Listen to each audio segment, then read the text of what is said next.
Last night, I flew to Dover Air Force Base with the President to honor 2 soldiers that were killed this week in Afghanistan, America's longest war. We honor their bravery and patriotism. We honor their commitment to their country and to their fellow soldiers. But frankly, they deserve better. Our soldiers deserve better from their elected officials, from us. Congress needs to do its duty and decide whether to continue America's longest war. Congress needs to debate what the mission in Afghanistan is today. Congress needs to vote on whether to continue the war in Afghanistan. One generation cannot bind another generation to war, and should not. We now have soldiers fighting who were born after the 9/11 attacks. We need to re-examine what our mission is in Afghanistan. Our brave young men and women in uniform deserve at least as much. On December 9th, 2019, the Washington Post published a series of investigative reports known collectively as the Afghan Papers. The Afghanistan Papers series is based in part on some 400 interviews conducted by the Special Investigator General for Afghanistan Reconstruction, or SIGAR, between 2014 and 2018. U.S. government officials who had been responsible for the conduct of Afghanistan war in some capacity, both military and civilian, sat with SIGAR as part of their Lessons Learned program, which is intended to show what has and has not worked over the course of the U.S. Reconstruction experience. I look forward to today to speaking with SIGAR's John Sopko to discuss the work in greater detail, to clarify SIGAR's mission, and to provide some important additional context about interviews obtained by the Washington Post. As for the substance of the Post reporting, it is extraordinarily troubling. It portrays a U.S. war effort severely impaired by mission creep and suffering from a complete absence of clear and achievable objectives. Sadly, for those of us who have followed Afghanistan closely, these reports only serve to confirm our worst suspicions. For years, it has been my view that the U.S. involvement in Afghanistan amounts to a military presence without a mission. We have no achievable end state, nor have we aligned ends, ways, and means to support a non-existent theory of victory. I've repeatedly raised these concerns and have repeatedly tried to force Congress to confront the Afghanistan issue in a meaningful way. In September 2017, I forced a vote on an amendment to sunset the 2001 and 2002 authorizations for the use of force within 6 months. That amendment was defeated. Again, in this last year, Senator Udall and I introduced the Afghan Service Act that would sunset the 2001 authorization over a year and require the Department of Defense to produce a plan to have an orderly withdrawal from Afghanistan and also give a $2,500 bonus to our service members who have been deployed in the global war on terror. So I have been outspoken about winding the war down. But what the Afghan Papers makes crystal clear is that doing nothing is no longer an option for any senator or member of Congress with a conscience. The cost of the war project at Brown University estimates that since 2001, the U.S. government has spent just under $1 trillion in appropriated taxpayer funds in Afghanistan. That's $50 billion a year for almost 20 years. The obvious question is, what has that $1 trillion bought us? What do we have to show for it?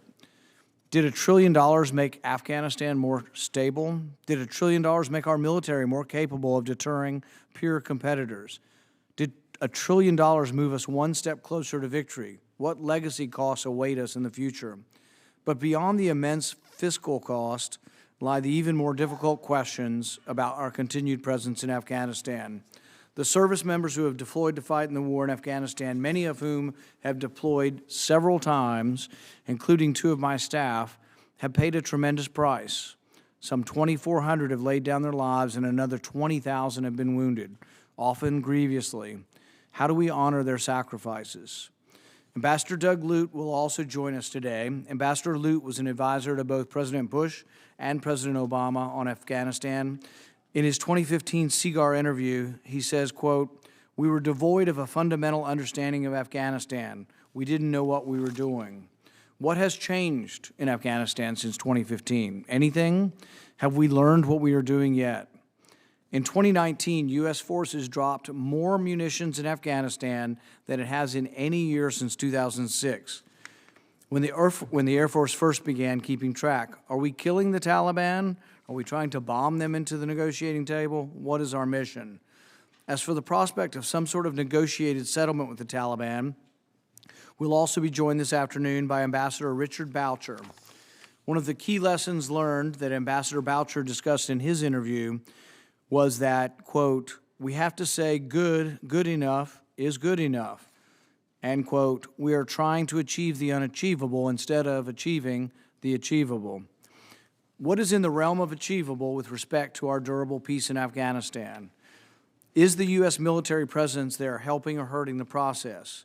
Finally, we'll hear from retired Army Lieutenant Colonel Daniel Davis, a combat veteran who was awarded the Bronze Star for valor in Afghanistan in 2011. Colonel Davis went public with his concerns about the war effort in Afghanistan while still on active duty. His testimony will remind us that while much of the reporting in the Afghan papers is new, the fundamental problems are not. These are the sorts of difficult questions that Congress needs to begin grappling with, and I'm hoping to start that discussion today. With that, I'd like to recognize Ranking Member Senator Maggie Hassan. Well, thank you, Chairman Paul. Thank you for holding this hearing. To Mr. Sopko and all of the witnesses today, thank you for your testimony. And let me also thank you for your extensive service to our country. Sadly, this hearing comes a little more than 2 weeks after a deadly plane crash in Afghanistan claimed the lives of 2 airmen, including U.S. Air Force Captain Ryan Phaneuf of Hudson, New Hampshire. Just this weekend, 2 United States soldiers were killed and 6 others were wounded in combat operations in eastern Afghanistan. These losses serve as painful reminders of all the men and women in uniform in harm's way in Afghanistan and certainly around the world. In October, I traveled to Afghanistan to meet with our military and diplomatic leaders, as well as with the leaders of Afghanistan. The goal of the trip was to evaluate the situation in Afghanistan, to ensure that Afghanistan would never again become a safe haven for terrorist groups who threaten our country, and to conduct oversight of the longest war in the United States history. The trip was both inspiring and eye-opening. We saw examples of key successes from our nation's campaign in Afghanistan. We also saw the effects of the missteps during the course of this 18-year war. In the weeks after this trip, the Washington Post published a series of articles on confidential transcripts of interviews conducted by the Special Inspector General for Afghanistan Reconstruction. These papers, known as the Afghanistan Papers, helped bring to light several troubling trends. Chief among these concerns is the failure of successive administrations to establish a realistic long-term strategy that defines our mission in Afghanistan. The oft-repeated mantra from Afghanistan veterans and analysts sums this up the best. We haven't been fighting one 18-year war in Afghanistan. We've been fighting 18 one-year wars. We must learn from these mistakes. We must establish a real long-term strategy for Afghanistan that effectively leverages our military, diplomatic, and developmental efforts toward a goal of ensuring that Afghanistan can stand up its institutions to secure itself and combat terrorism.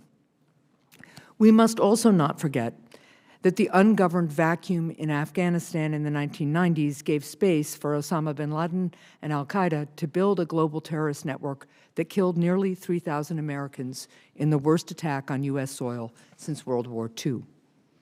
Leaving Afghanistan before their government is capable of resisting al-Qaeda, ISIS, or any other terrorist group could prove to be a grave mistake that could leave us less safe for years to come. Developing a strategy, however, is just the first step. We must provide resources to carry out such a strategy, establish realistic benchmarks for success, and then Congress must hold our government accountable for meeting these goals. While the Afghanistan papers reveal that mistakes were made along the way, my trip affirmed that significant progress has been made to help keep Americans and Afghans safe, secure, and free. We owe a debt of gratitude to the men and women of the U.S. Armed Forces, the State Department, and the intelligence community for this progress. Our briefings with General Miller, Ambassador Bass, and meetings with President Ghani and Chief Executive Abdullah made clear that U.S. and allied efforts have and continue to reduce terrorist groups' ability to use the country to launch attacks. Groups like al-Qaeda, the Haqqani Network, and even ISIS's Afghanistan affiliate still threaten the U.S., But our continued counterterrorism campaign in Afghanistan has worked to degrade the capabilities of these threats and minimize their ability to launch attacks on U.S. soil. Aside from our successes fighting terrorism, one of the most poignant parts of our trip was hearing about progress advancing the rights and freedom of Afghanistan's women. Under the Taliban, women were oppressed, subservient, and treated as property. Today, women in Afghanistan enjoy more freedoms than ever before, serve in the Afghan cabinet, and are building the backbone of a more resilient and stable Afghanistan. Throughout my trip, including even in neighboring Pakistan and in India, women shared with me their fears about what would happen if the United States left Afghanistan without a strong infrastructure in place to protect these gains. Their message was simple. If the U.S. leaves today, then everything Afghanistan's women have gained will be lost. And I would add that some of the women in Pakistan felt that their safety and security would be impacted as well. We need to establish an achievable strategy for Afghanistan. We must define our objectives and goals and appropriately resource them. And we must hold the federal government accountable for its adherence to that strategy. It won't be easy, but as my dad, a World War II veteran, used to say, we're Americans and we do hard things.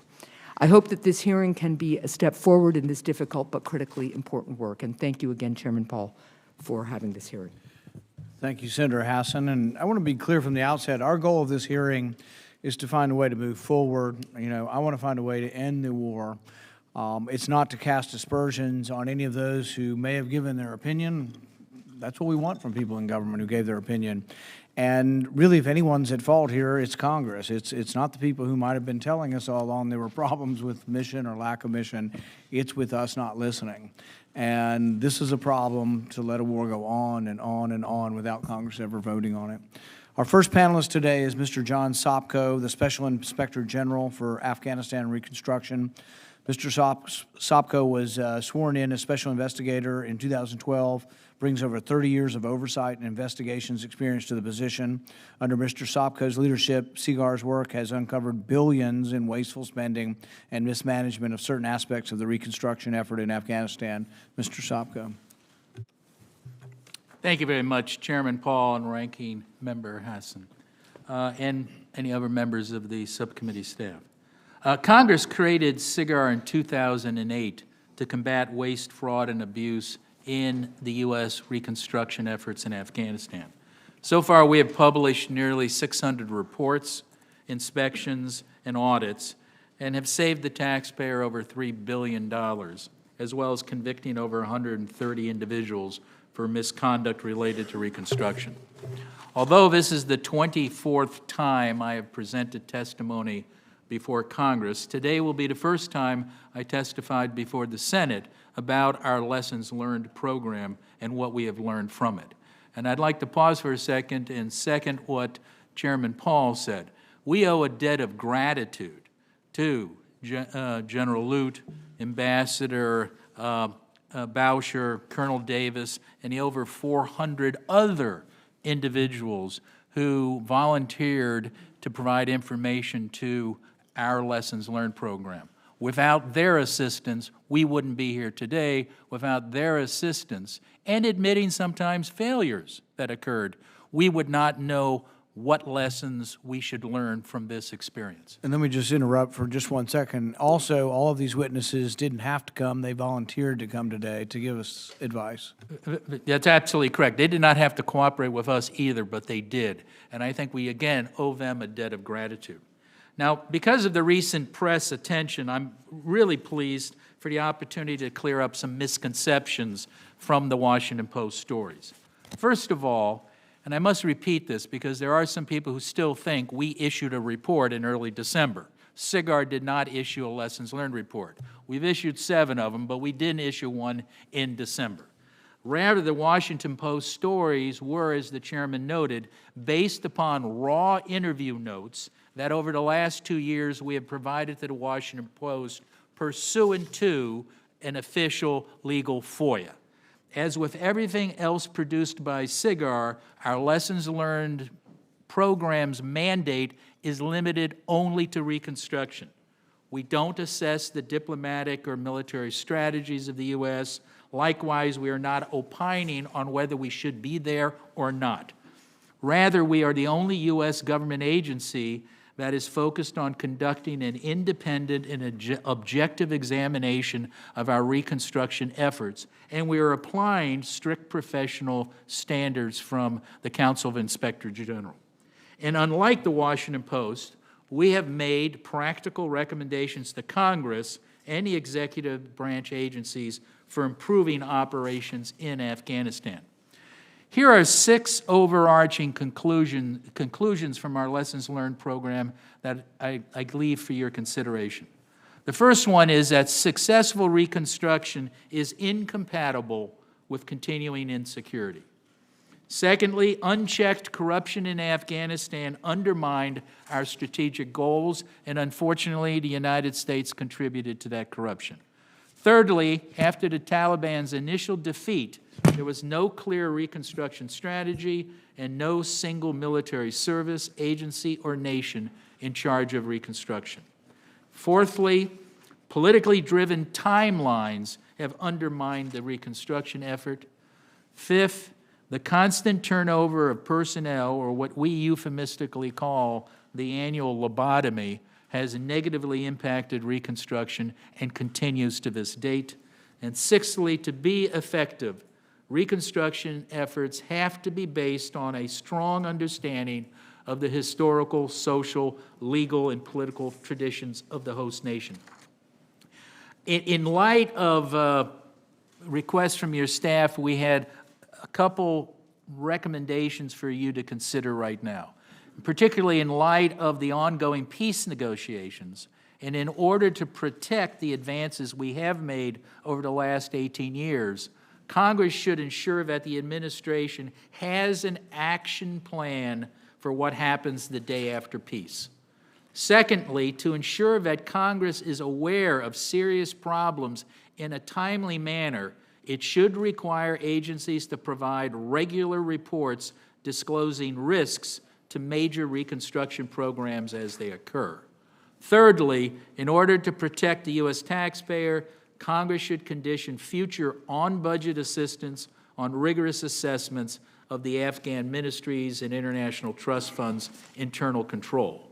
And lastly, oversight is still mission-critical in Afghanistan. Congress should require the administration to continue adequate oversight, monitoring, and evaluation capabilities going forward, no matter what the troop limit is. Our work in Afghanistan may be far from done, Mr. Chairman, but for all the lives and treasure the United States and its coalition partners have expended, the very least we can do, and I'm glad you here are starting that process, is to try to learn from our successes and failure there. And that is SIGAR's Lessons Learned program, and that's our attempt to do so. I'm happy to answer any questions now. Thank you. As you were talking about the corruption and then also, how we go about reconstruction, I was thinking, and I think it was in Ambassador Boucher, some of his interviews, he was saying, well, we make the decision when we give money to foreign countries to make sure it all comes back to us. We basically, everything has to be built by the U.S., so the way we do with our weapons, everything, it's sort of, and then we sell it as, work projects for the United States, but there's not as much value added. And I think one of his, we'll let him speak for himself, was sort of the idea that we should have funneled some of the money through, more of it through government entities, which then the question is, if they're corrupt, how do we do that? So what do you think of the idea, I guess, of more money over time having gone through their government and the problem of their corruption? I agree with the ambassador that we could have spent more money in Afghanistan. And we actually had an Afghan-first policy for a while to use Afghan corporations or companies or individuals for some of the work. We haven't done an audit on that. I don't know what the percentage breakdown is.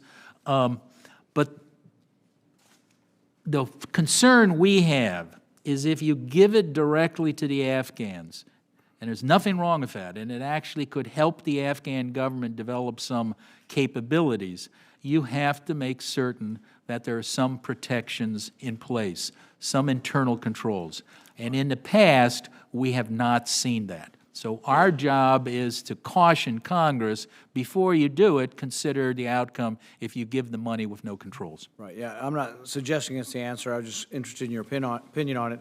The other remarks that some had made was just that there was so much of it, and there was so much of a flood of it as a percentage of GDP that it was inevitable it was going to be wasted. And, you know, we've broadcast a lot of the things you put out, the $90 million hotel across from Kabul that was never completed, contractor runs off with the money, $45 million natural gas station, which I'm sure nobody's using because no one has a car that runs on natural gas, that was supposed to cost $500,000, ended up costing $45 million, and these examples.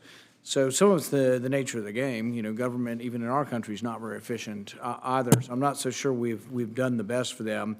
Or the other question is, you know, maybe we can't make Reconstruction actually work, and we aren't very good at nation building, and that maybe we shouldn't be in the business of that. And that's also another question that may be broader than your mission. But what is our military's mission? You know, when I ask soldiers, they'll tell me, yeah, I thought we were going to go kill the enemy and defend our country, and they're kind of for that, but then they're not so excited about being policemen or working on roads, you know, guarding road crews, building roads or something for the people. So I don't know that there are any easy answers, but I know we can't just keep doing the same thing. With regard to corruption, over the timeline, not only your timeline and proceeding, do you think there's a clear direction that is headed towards less corruption, or do you think it's still a significant problem? You know, people talk of these warlords that are more concerned with their own pocket than they are really with the general welfare. Better, worse? What's the direction we're heading on corruption? Some improvement, not a lot. And I can refer to Ambassador Bass in one of his farewell addresses to the Afghan government. He basically warned them that if they don't get their act together on corruption, they're not going to get further support. And we have been asked, and this is one of the areas where I think Congress has been very effective by listening to our reports. They've asked us 3 times to go in and do an assessment of the anti-corruption capabilities of the Afghan government. And we're in the process of doing the 3rd one. And our concern is that the Afghan government has been pretty good at checking the box, but is there a political will to actually bring the big fish, the big corrupt, politically important people to task? There's a major problem we've identified before, and it continues, but we're going to try to do it.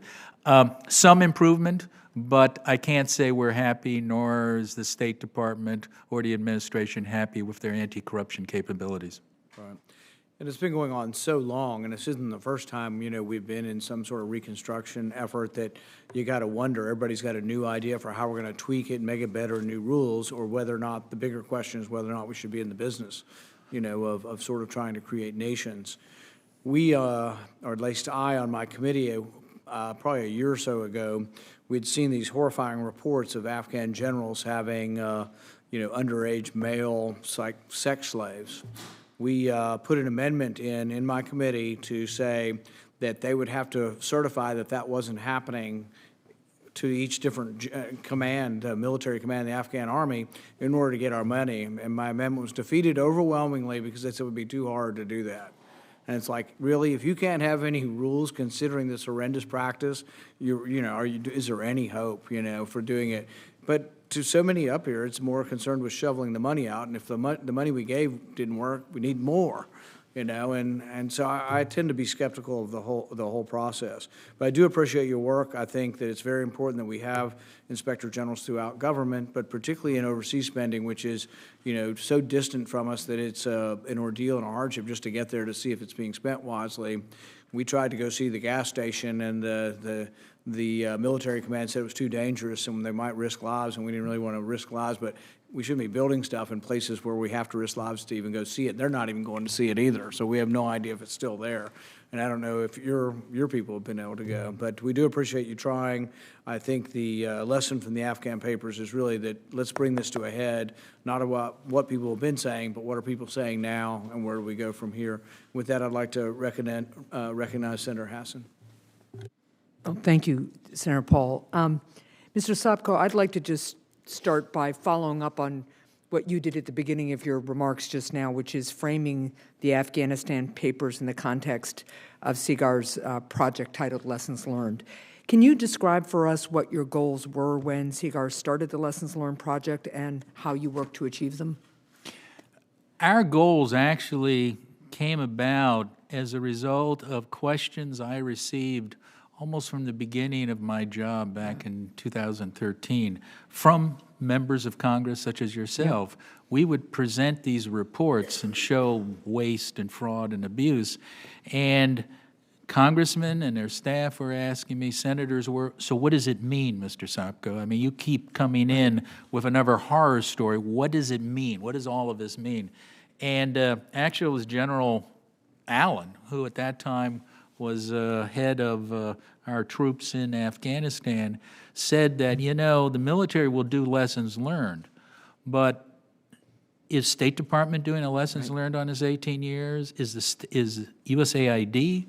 And is anybody going purple? Is anybody looking at the whole of government? Because this is a whole of government exercise.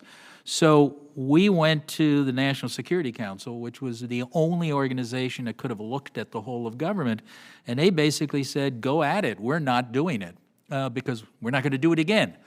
Well, that may be true. I mean, we know people were planning to do something like it in Syria, but it was important we were going to be in Afghanistan to try to do that. So what we tried to do in each of these reports, and my colleague over in Iraq, the SIGUR, actually did one massive report on lessons learned.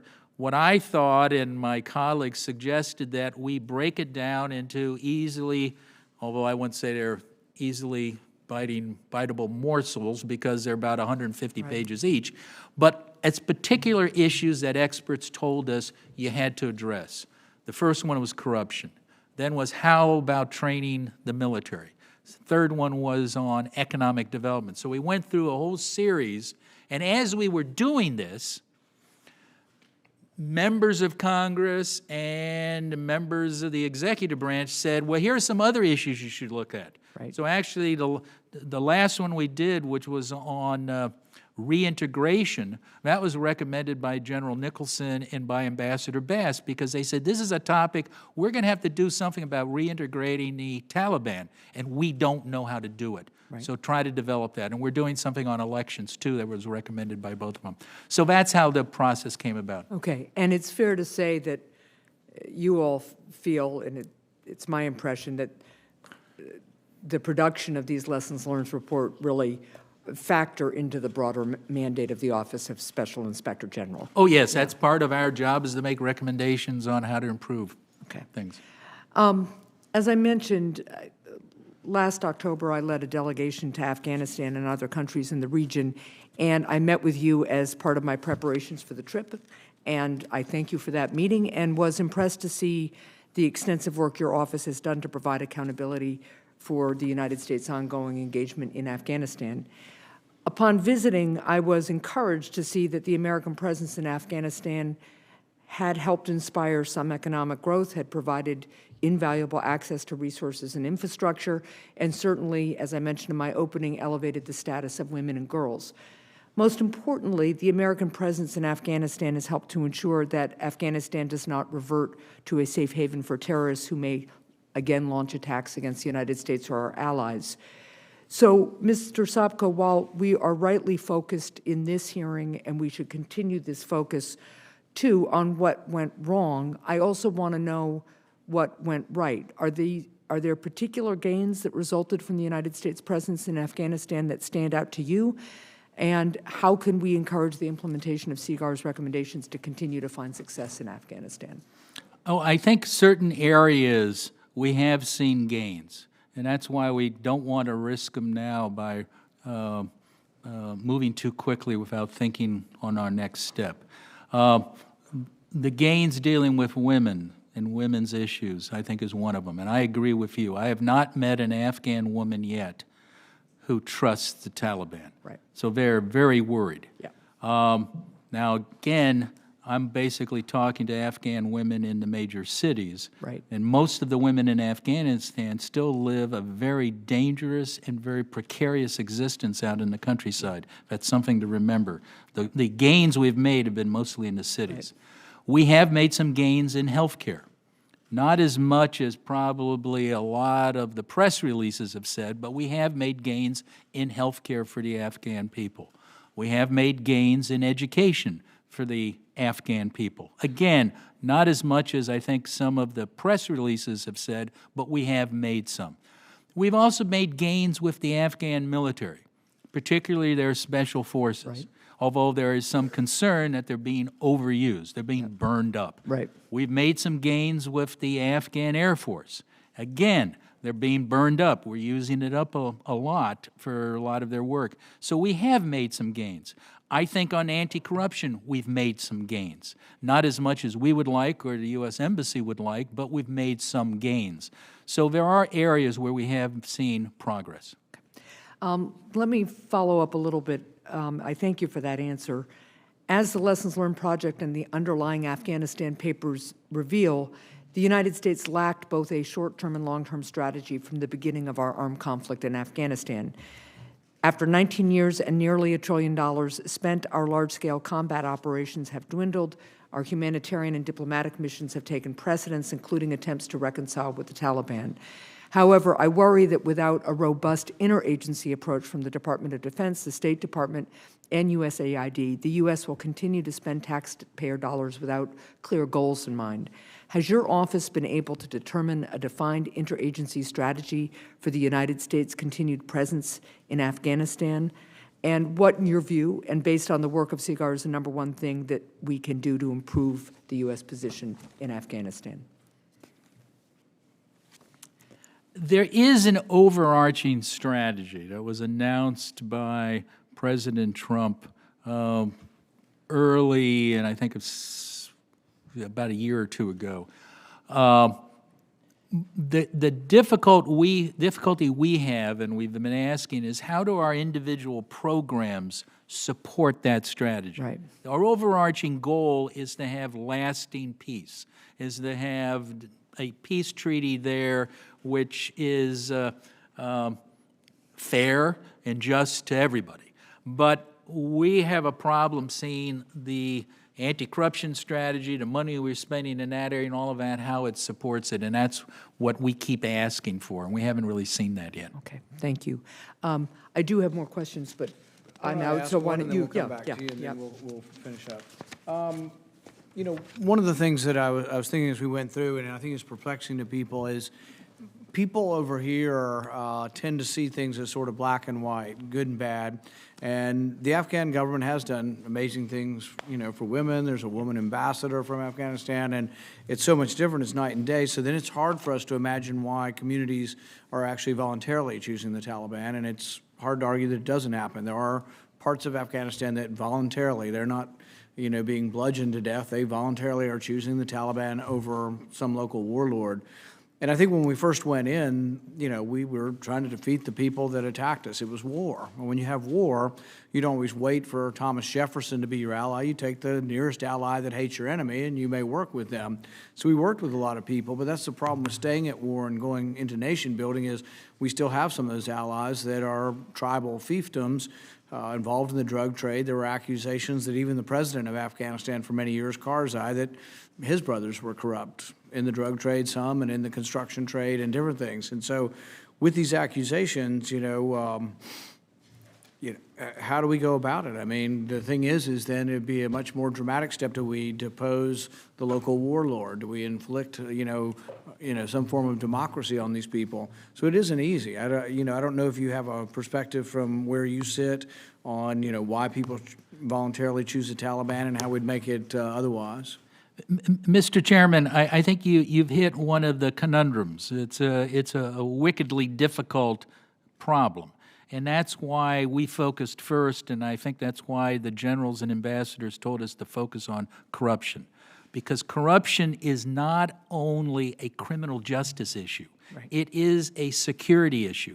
And what you're seeing is a lot of the Taliban recruits are coming from Afghans who are upset about the corruption they see in the government, and they're not getting the services. What they see is an American contractor or American contract going to some warlord who's stealing their property, abusing their women, their wives or their children or whatever, and they can't get justice. So that is the difficult thing. We, in our report on corruption, our lessons learned report, warned about when you make, I'll use an old phrase that I remember my family telling me, if you go to sleep with dogs, you wake up with fleas. And we should have thought about that when we made some very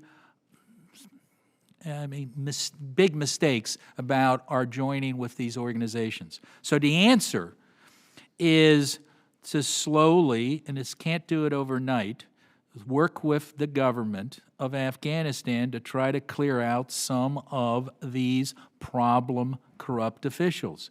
So I go back to our lessons learned reports and what we have learned, and that is you can't ignore corruption until 8 years or 10 years after the exercise. Now we're into that problem. How do we dig out of it?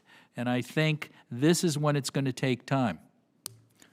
Senator Hawley. Thank you, Mr. Chairman. Mr. Sopko, good to see you again. I enjoyed Pleasure. sitting down with you, I guess it was a couple of months ago now, and talking about some of your reports. I wish it were under better circumstances. Let me follow up with you about some of the things that we talked about then, because I have to say that what has been published, as you pointed out to me when we met, what has been published in the press about the reconstruction efforts in Afghanistan, our strategy in Afghanistan, is actually a small fraction of what your office has been publishing and trying to draw attention to for years. And I think it's really, the work your office has been doing is very important, and what you've documented is, I think, would be and should be startling to the American people. Certainly it is to me. So let me ask you this. Do any specific trends lead you to believe that the Afghan security forces will one day be able to hold off the Taliban and prevent al-Qaeda or ISIS from using Afghan territory to stage attacks on the U.S. homeland? That's the $64,000 or $64 million question. I can't answer that. I really can't. I mean, we have looked at our training of the Afghan military. And as I mentioned to you, most of the indicia of measuring success are now classified, or we don't collect it. So I can't tell you publicly how well a job we're doing on training. So those $64 billion has gone for training and assisting the Afghan military, and I can't tell you or the American people. And that's in part because we allow the Afghan government to classify what I can tell you and what I can tell the taxpayers. So it's very difficult for me. And the metrics, if I could just clarify on that point, the metrics, how we measure success when it comes to the Afghan security forces, like how we measure success with our Afghan strategy as a whole, Afghanistan strategy as a whole, continue to shift, right? I mean, we have changed those. We, being the Pentagon and other administrations, have changed those over time. So when one metric doesn't appear to show success, then we shift to a different metric. And when it doesn't show success, then we shift to a different metric. Is that fair to say? That's absolutely correct. We did that 3 or 4 times with the metrics on that. Every time we looked at it, they changed it. Yeah, well, and I have to say that I have posed this question to our military leaders, and they've given me the same answer that you've just given me, which is, they don't know. Let me ask you this. What specific data points would you want to see to be confident that Afghan security forces actually have a shot at becoming self-sufficient? Well, I would go back to, again, I'm not an expert on security. I'm just a simple country lawyer, I came from the Midwest. I came from Ohio, close to the Kentucky border, Mr. Chairman. And you would ask a simple question, if you were buying a house, show me your progress on it. Well, I think one of the progress questions we would ask the Afghans is, how many people do you control? How many of your citizens are under your control, and how much territory? That's now not relevant, apparently. It used to be, then it isn't. I would also come in to the same metrics we use to rate our own soldiers and our own airmen and see if those are being applied. I mean, this isn't rocket science. The other question is, how many Afghan soldiers do we have? We're still trying to figure out how many we are paying for. How many Afghan police are there really? We don't know. So, you know, this isn't rocket science, but apparently it's all secret, classified, and I can't tell you what the results are. I'm happy to go into more detail. We have a whole list of everything that's been classified, and it keeps growing. And the latest one was looking at the Afghan Special Forces, which is fantastic. We've put a lot of money in that. But the number of independent missions that the Afghan Special Forces are doing has gone down. Now, I am not a betting person, but I will bet you that next quarter, that database will be classified. Because every time we find something that looks like it's going negative, it gets classified or it's no longer relevant. I'd like to underscore that point because I think that's really, really significant. You're saying that the metrics that we have used to measure success or progress when it comes to the security forces, when it comes to the Afghan government, every time they show negative progress, reverse progress, in your observation, they then either are abandoned or they become classified. Is that correct? That is correct. So how are we going to measure any progress? I mean, how is the public or this Congress, which is supposed to be performing oversight, how are we going to measure any progress if we don't have any access to data or metrics? That's the point we've been trying to make over the last 5 or 6 years. Let me ask you a question about the economy. Our integrated country strategy for Afghanistan says that development of a functioning Afghan state requires a growing Afghan economy. Makes sense. But do we have any evidence that the legal Afghan economy is in fact growing on a consistent and sustainable basis? Actually, the evidence is probably going the other way. The biggest, and I think one of the ways to look at this is look at the largest export from Afghanistan, and it dwarfs the illicit, the illegal economy, and that is narcotics. Narcotics is now anywhere from, I think, up to $2.1 billion is exported in narcotics from Afghanistan. The illicit, the legal economy, is only $875 million. And that is one of the few growth areas in the 18 years we've been there, and that's narcotics. Let me ask you about the trend lines with the Afghan state broadly. Can you point to any trends that cause you to believe that the Afghan government, the state, will be able to stand on its own in the near future? The trend which is most optimistic is that the National Unity Government has recruited a lot of young, brave, intelligent recruits to their government. Many of them are Western trained. They're eager to do something and try to help. That's a positive. The negative is that that's going to take time to change the way the government's working. The real threat to the Afghan government continuing is the fact that over 75% of the Afghan government's budget is paid for by you and me and the other allies. And if without that 75%, the Afghan government and all those brave young Afghans will be out of work. Can I just say, I know my time's expired, Mr. Chairman, so I'll just say in conclusion, thank you, Mr. Sopko, for your terrific work. Thank you for doing this work. I was just in a hearing this morning in the Armed Services Committee on this subject where we were told again by a panel of experts, many of them from the Pentagon, who've done tremendous service, by the way, so no personal criticism of them, but we were told that we needed to be patient, that we just needed more time and more investment, that it was worth it. And my view is if we cannot show any progress on any metric, we've invested $1 trillion, we've lost thousands of lives. I don't understand. The American people have been hugely patient, hugely patient. I just don't see. I don't see what's going on here, and I don't think anybody really knows what we're doing. Thank you, Mr. Chairman. Thanks, Senator Hawley. And Senator Hassan has one final question. A quick question, and then we've had a vote called, and we're going to talk logistics in a minute. But I didn't want to wrap up this portion of the hearing without talking about one of the revelations in the papers about taxpayer dollars pocketed by contractors and subcontractors. And I don't want the American people to think that this is only Afghan contractors and subcontractors. There are U.S. contractors and subcontractors. And as money for development, security, goods, and services is doled out, it makes its way through this web of contractors and subcontractors. As a result, only a fraction of the total value of the contract reaches its intended target, such as helping the Afghan people reconstruct their war-torn country. For instance, in discussions with Afghan Ambassador Richard Boucher, who will be testifying, he said he discovered that often only 10 to 20% of an expensive development contract actually ends up in Afghanistan. Can you discuss this phenomenon? And quickly, have there been successful measures for capping contractor overhead costs in development and security contracts? And what suggestions do you have for us? I agree with Ambassador Boucher, and we've seen that problem where the main contract just keeps getting cut, and very little is left for the Afghan subcontractor. That's one reason why a lot of the buildings weren't properly made, roads weren't properly made, because there was no money to do the contract. We have not done an audit on it, so I don't know how significant. This is more anecdotal information. The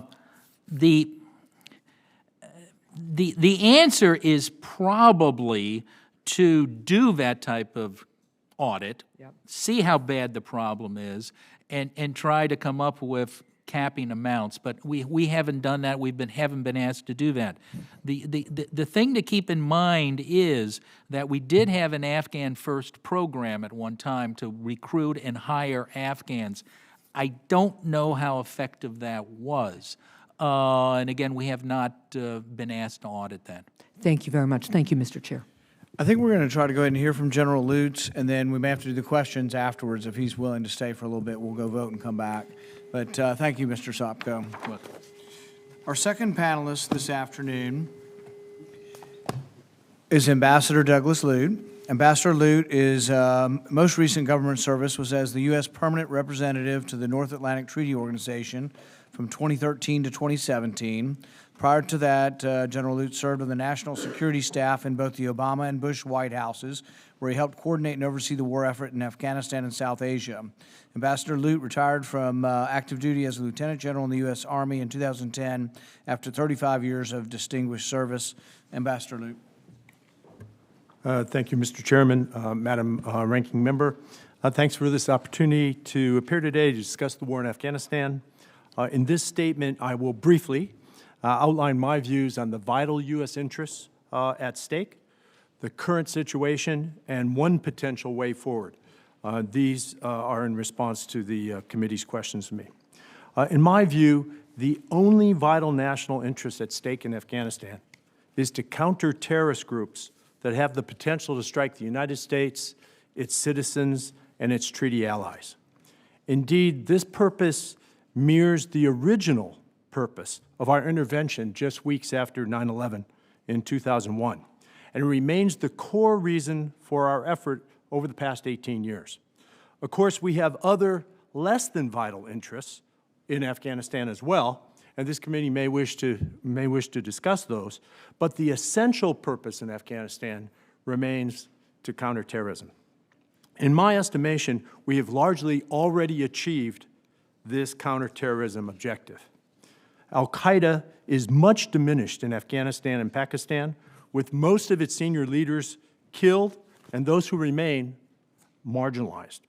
The threat from Al-Qaeda and its affiliates is actually greater elsewhere, outside of the Afghanistan-Pakistan region, including Yemen, Somalia, and in pockets in Syria.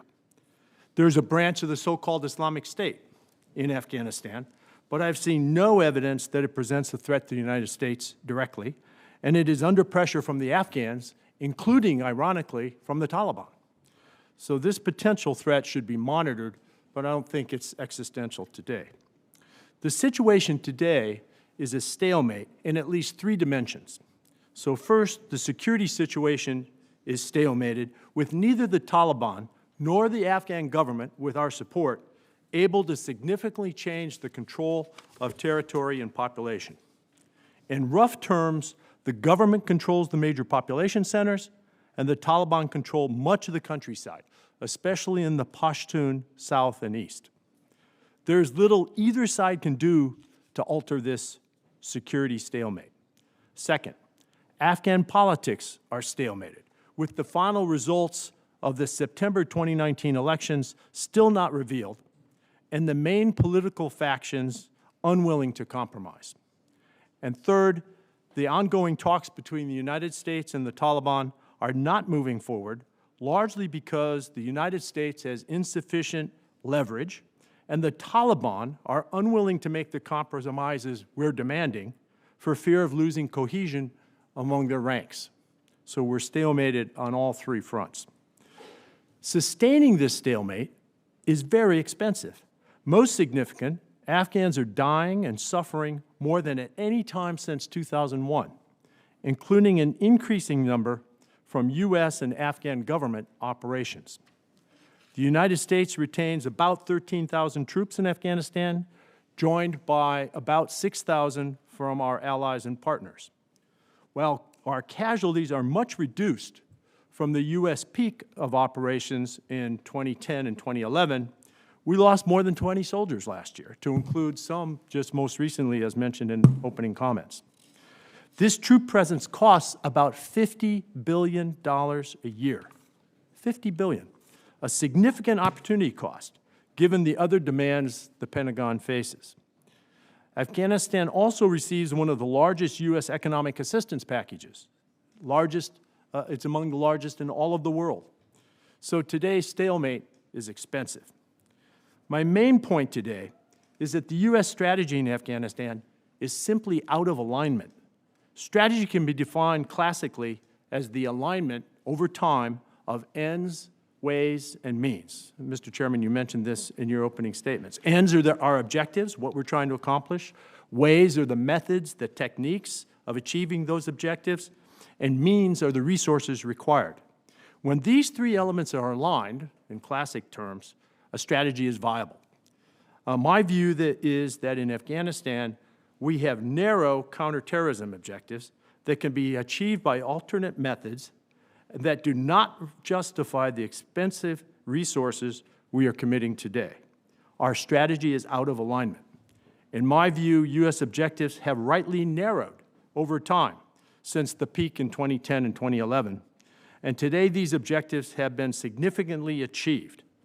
But we still persist using largely unproductive methods and committing outsized resources, all to sustain a manifest stalemate at considerable cost. This committee asked for some thoughts on the way ahead, and I'll try to be brief as my time expires. I recommend the United States prioritize not the military campaign, but the politics and diplomacy required to move towards compromises that end the war in Afghanistan. More specifically, a comprehensive political outcome requires compromises among the Afghan political elite to reform and govern inclusively. It requires compromises in the ongoing talks between the Taliban and the United States. And it requires sustained diplomacy to secure support from Afghanistan's neighbors, especially Pakistan and India. Let me correct that, especially Pakistan and Iran, and others including Russia, China, India, and the Gulf states. This is a major political diplomatic effort, a campaign that needs to be undertaken. U.S. economic support to Afghanistan should be conditioned on progress by the Afghan government. It is not today conditioned. It is unconditional. In the talks with the Taliban, the United States should focus narrowly on our counterterrorism objective and ensure verification that any deal is implemented as agreed. Afghanistan's neighbors must understand that while we have narrow interests, their own security interests are at risk unless Afghanistan stabilizes. And finally, the United States should engage our allies, who have supported us now for 18 years in Afghanistan, to support this main political diplomatic effort, including by extending economic assistance only to an inclusive Afghan government. At the same time, to continue to secure our vital interests, the U.S. should develop alternatives to the current counterterrorism methods, including enhancing the most capable Afghan security forces. Mr. Sopko mentioned the Afghan Special Forces, intelligence gathering that does not rely on a costly U.S. troop presence. There are techniques and procedures in the intelligence gathering scheme that doesn't require 15 or 14,000 troops on the ground. And offshore basing for U.S. forces, for example, in bases in the Persian Gulf. We can talk about that more if you like. What I'm describing differs from the current approach that aims indefinitely to support unsustainably large Afghan security forces and the Afghan government that struggles to be inclusive and combat corruption. These adjustments, both political and military, can bring U.S. strategy into alignment, sustaining our vital national interest while dramatically reducing the costs of U.S. troop presence. In short, we can do better than sustaining the current stalemate. A final note of caution. There is the potential outcome to this war that is actually worse than the current stalemate. An uncoordinated U.S. withdrawal, in the absence of the kind of political and diplomatic progress I've outlined here, will likely lead to Afghan civil war.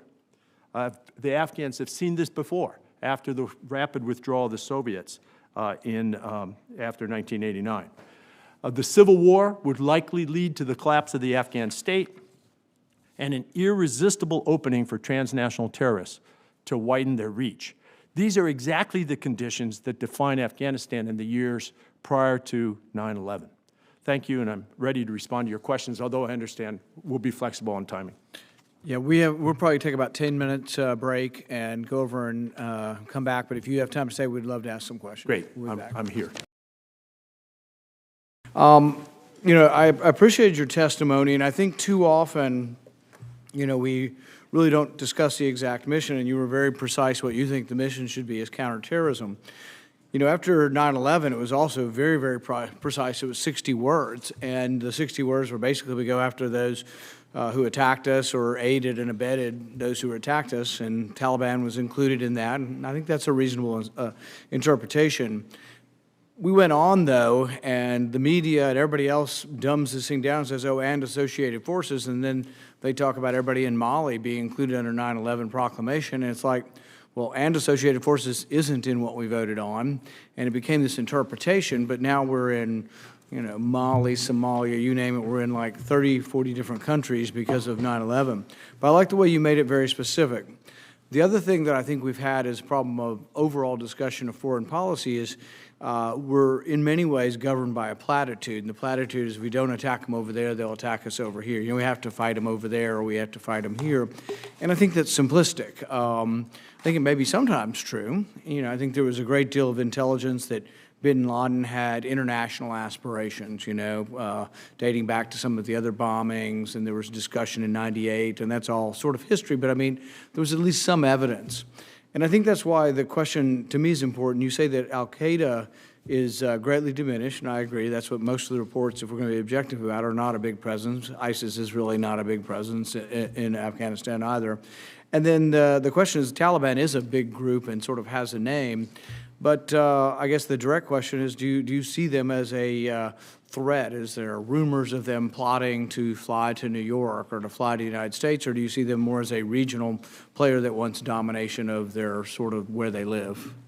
So it's even more narrow than that, Senator. They're not regional. They are very specifically Afghan. They have never threatened or committed an attack outside of Afghanistan itself. So there's no transnational feature here of the Afghan Taliban. They are Afghans. The Afghan Taliban leaders are largely outside of Afghanistan because of our presence. They're in the tribal areas and in the Pakistani city of Quetta. But all they really are fighting for is to return to Afghanistan and be part of the political equation. And I guess the question that leads to is, you know, not everything's black and white. There are different varieties and factions of the Taliban. There's some we think that might be modern enough to discuss. There are some maybe not so much. The question is whether the ones we're talking to have operational command of the ones we want to stop. I'm a big fan of Zalmay Khalilzad, and I think he could be a great person to try to get to this, and he is in the process of negotiating. But I told even him that I was worried that what we sort of were getting preliminarily and I'm somebody who wants negotiations, it probably wasn't enough. I mean, he was negotiating where he had a ceasefire between us and them. Well, it's better than what we've got, but I mean, if they're not going to quit killing the Afghan government for 120 days, or those soldiers, I'm not so sure if it's enough to show, and that's sort of when things broke down. Then they ended up having another attack that killed, I think, some on our side as well as the Afghan government. It's like, for goodness sakes, I can't believe it's so hard to even get a 120-day ceasefire from all parties where nobody shoots at anybody for 120 days, which makes me pessimistic to it. The other complaint I hear from the Afghan government or their representatives is they say, well, if you're going to negotiate with the Taliban, they will never negotiate with us, and there is some truth to that argument, too. What are your general thoughts just sort of about negotiating with the Taliban, how it hurts, you know, the ability of or forcing the Taliban to negotiate with their government, et cetera? So a couple thoughts. First of all, I have a lot of confidence in Ambassador Khalilzad. I don't know of another American as qualified as he is, both in terms of deep understanding of the region and Afghan politics. He speaks the languages. He's an Afghan American, after all. So I have, if anybody can do this, it's Zal Khalilzad. So I applaud him for taking this on as he has for really the last 2 years. I do believe that the Taliban Political Committee members resident in Doha, so these are Khalilzad's counterparts, his negotiating counterparts, are true representatives of the Taliban leadership. The most compelling reason there is because of the prominence, the recent prominence of Mullah Baradar, who was at one time a founding father of the Taliban, very close to Mullah Omar in the very early days of the Taliban. Over the last decade or so, largely been held in Pakistani custody. He was released by the Pakistanis and now leads the political commission in Doha. So that's a credentialing, an authenticating of the authority of the political commission, so Khalilzad's counterparts, that I think is very, very important. So I think they're connected in a meaningful way to the Afghan Taliban leadership, and I think that a deal that they agree to will be adhered to by the Taliban. Last thought on this point. The Taliban are probably the most politically cohesive of all the players in Afghanistan today, to include, by the way, the Western Coalition, which has its political divisions as well. But they're not perfect. They also have internal Afghan Taliban political crises themselves. Their number one fear is that some sort of a deal, to include potentially a ceasefire, will fracture their movement and will cause the hardliners among the Taliban and those who are more willing to seek a compromise solution to divide. And so they are very carefully, jealously guarding their internal cohesion. And that's one reason they haven't agreed yet to a ceasefire. Right. But as far as the goal of it, do you think the goal is enough just to have a ceasefire with them, or, you know, with the problem still being they're still killing the Afghan government? Is that, and why should it be so hard to get? I mean, to me, a ceasefire for 120 days seems like that's nothing. So here, then you reassess after 120 days and you try to get more agreement, you know? So the problem here rests with this issue of internal Taliban cohesion. They're concerned that if they agree to a countrywide ceasefire for something like 120 days, that their fighters literally will go home and not come back. And that sounds like good news to us. It is not good news to the Afghan Taliban political leadership. So that's the problem. They see a ceasefire as a potential existential threat to their cohesion, so they won't do it. Right. So my advice, and my preference would be to take whatever steps, small steps we can take towards our objective and begin this process. Right. And see it as a series of stages or steps rather than perhaps overreaching and trying to get too much at once. Right. And then I have one more question, and we'll move to Senator Hassan. You conclude by saying an uncoordinated U.S. withdrawal in the absence of a kind of political and diplomatic progress would likely lead to civil war. You know, I like a lot of what you say, and then I hear that, and it worries me a little bit. I know you're sincere in what you believe will happen, but to me, it's kind of like, well, there kind of is a civil war. I mean, that's what's going on, and so could it be worse? Yes. Could it be better? I don't know. Will the Afghans step and fight more valiantly or more significantly when they really are? It's them that have to do it. It's no longer us.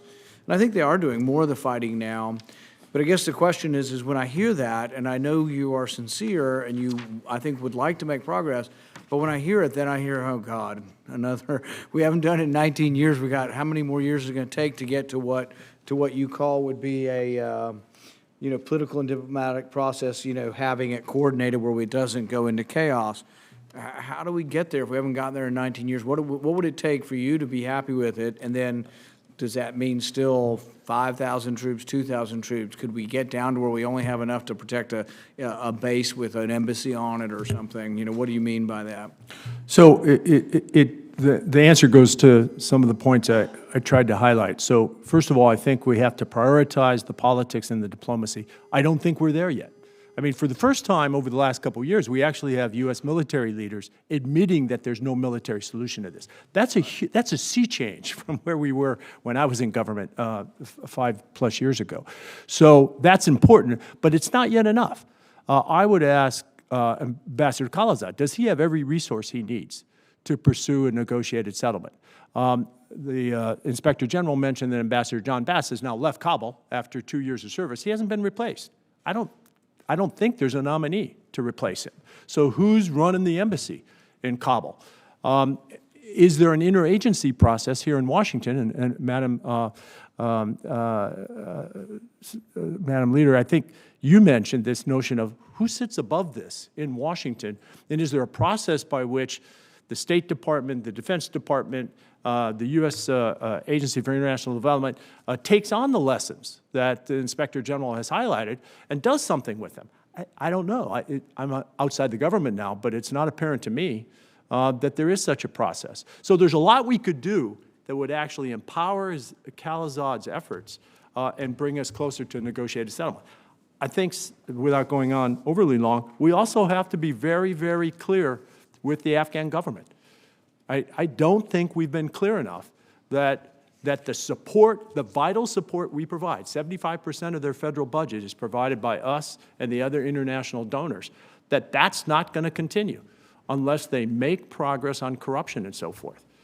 And frankly, they've done some, they have not done enough.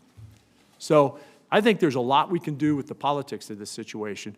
And frankly, I believe we can sustain the counterterrorism mission from outside Afghanistan. That is contrary to a lot of military advice this committee would hear. But we do it most of the rest of the places around the world. We do it in Somalia, we do it across the Sahel, we do it in North Africa, we do it in Syria to some extent. And each of those cases is a little different. But when we need to, we have the CT capacity, the counterterrorism capacity to get the guys we need to get. It shouldn't be any different in Afghanistan.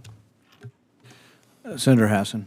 Well, thank you. And we are, I think, facing our next vote. So I want to thank you, Mr. Lute, for your considerable and expert service and testimony and your willingness to be here.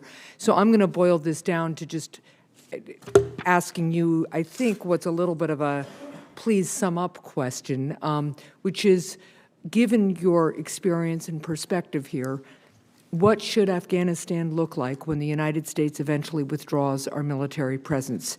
And with that in mind, what do you think it would take for us to get there? And you've answered some of that, but I just thought I'd give it to you that way. The fundamental thing that's missing right now is a political agreement between the Afghan political elite in Kabul, largely based in Kabul, and the Afghan Taliban that comes to a power-sharing arrangement so that the Afghan Taliban are sufficiently satisfied with their war aims that they're willing to come to a power-sharing arrangement. What does this mean in practice? Yeah. It means in practice that they're going to control many of the rural Pashtun areas that they now control.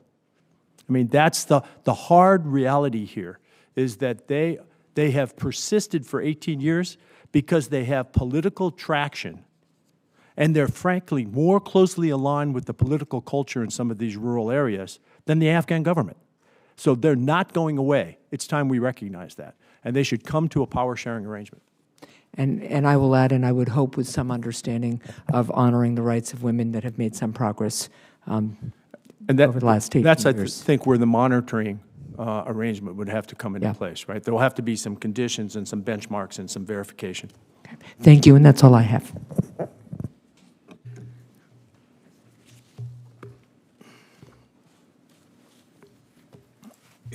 Your opinion, you know, that we need to have a political agreement. We're pursuing that, you know, Taliban and mostly us now, but Taliban and eventually the Kabul government. Do you think this is now the accepted position throughout whatever we would call the military establishment? You say that the opinion has changed now, but do you think that is the accepted opinion? I do. I do.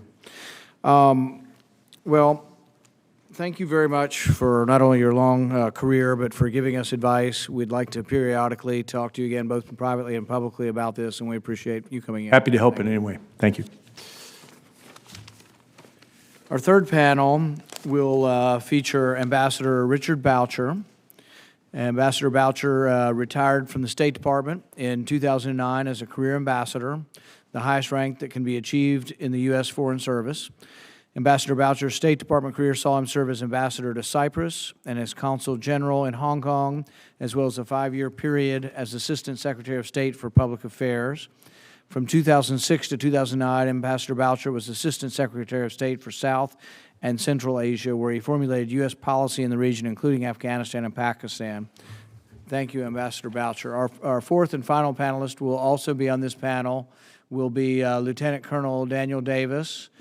Since retiring from the Army in 2015 after 21 years of service, Colonel Davis has written extensively on Afghanistan, the Middle East, American foreign policy, and grand strategy. Colonel Davis gained national notoriety in 2012 when, as an active duty soldier, he published a lengthy report detailing the disconnect between the U.S.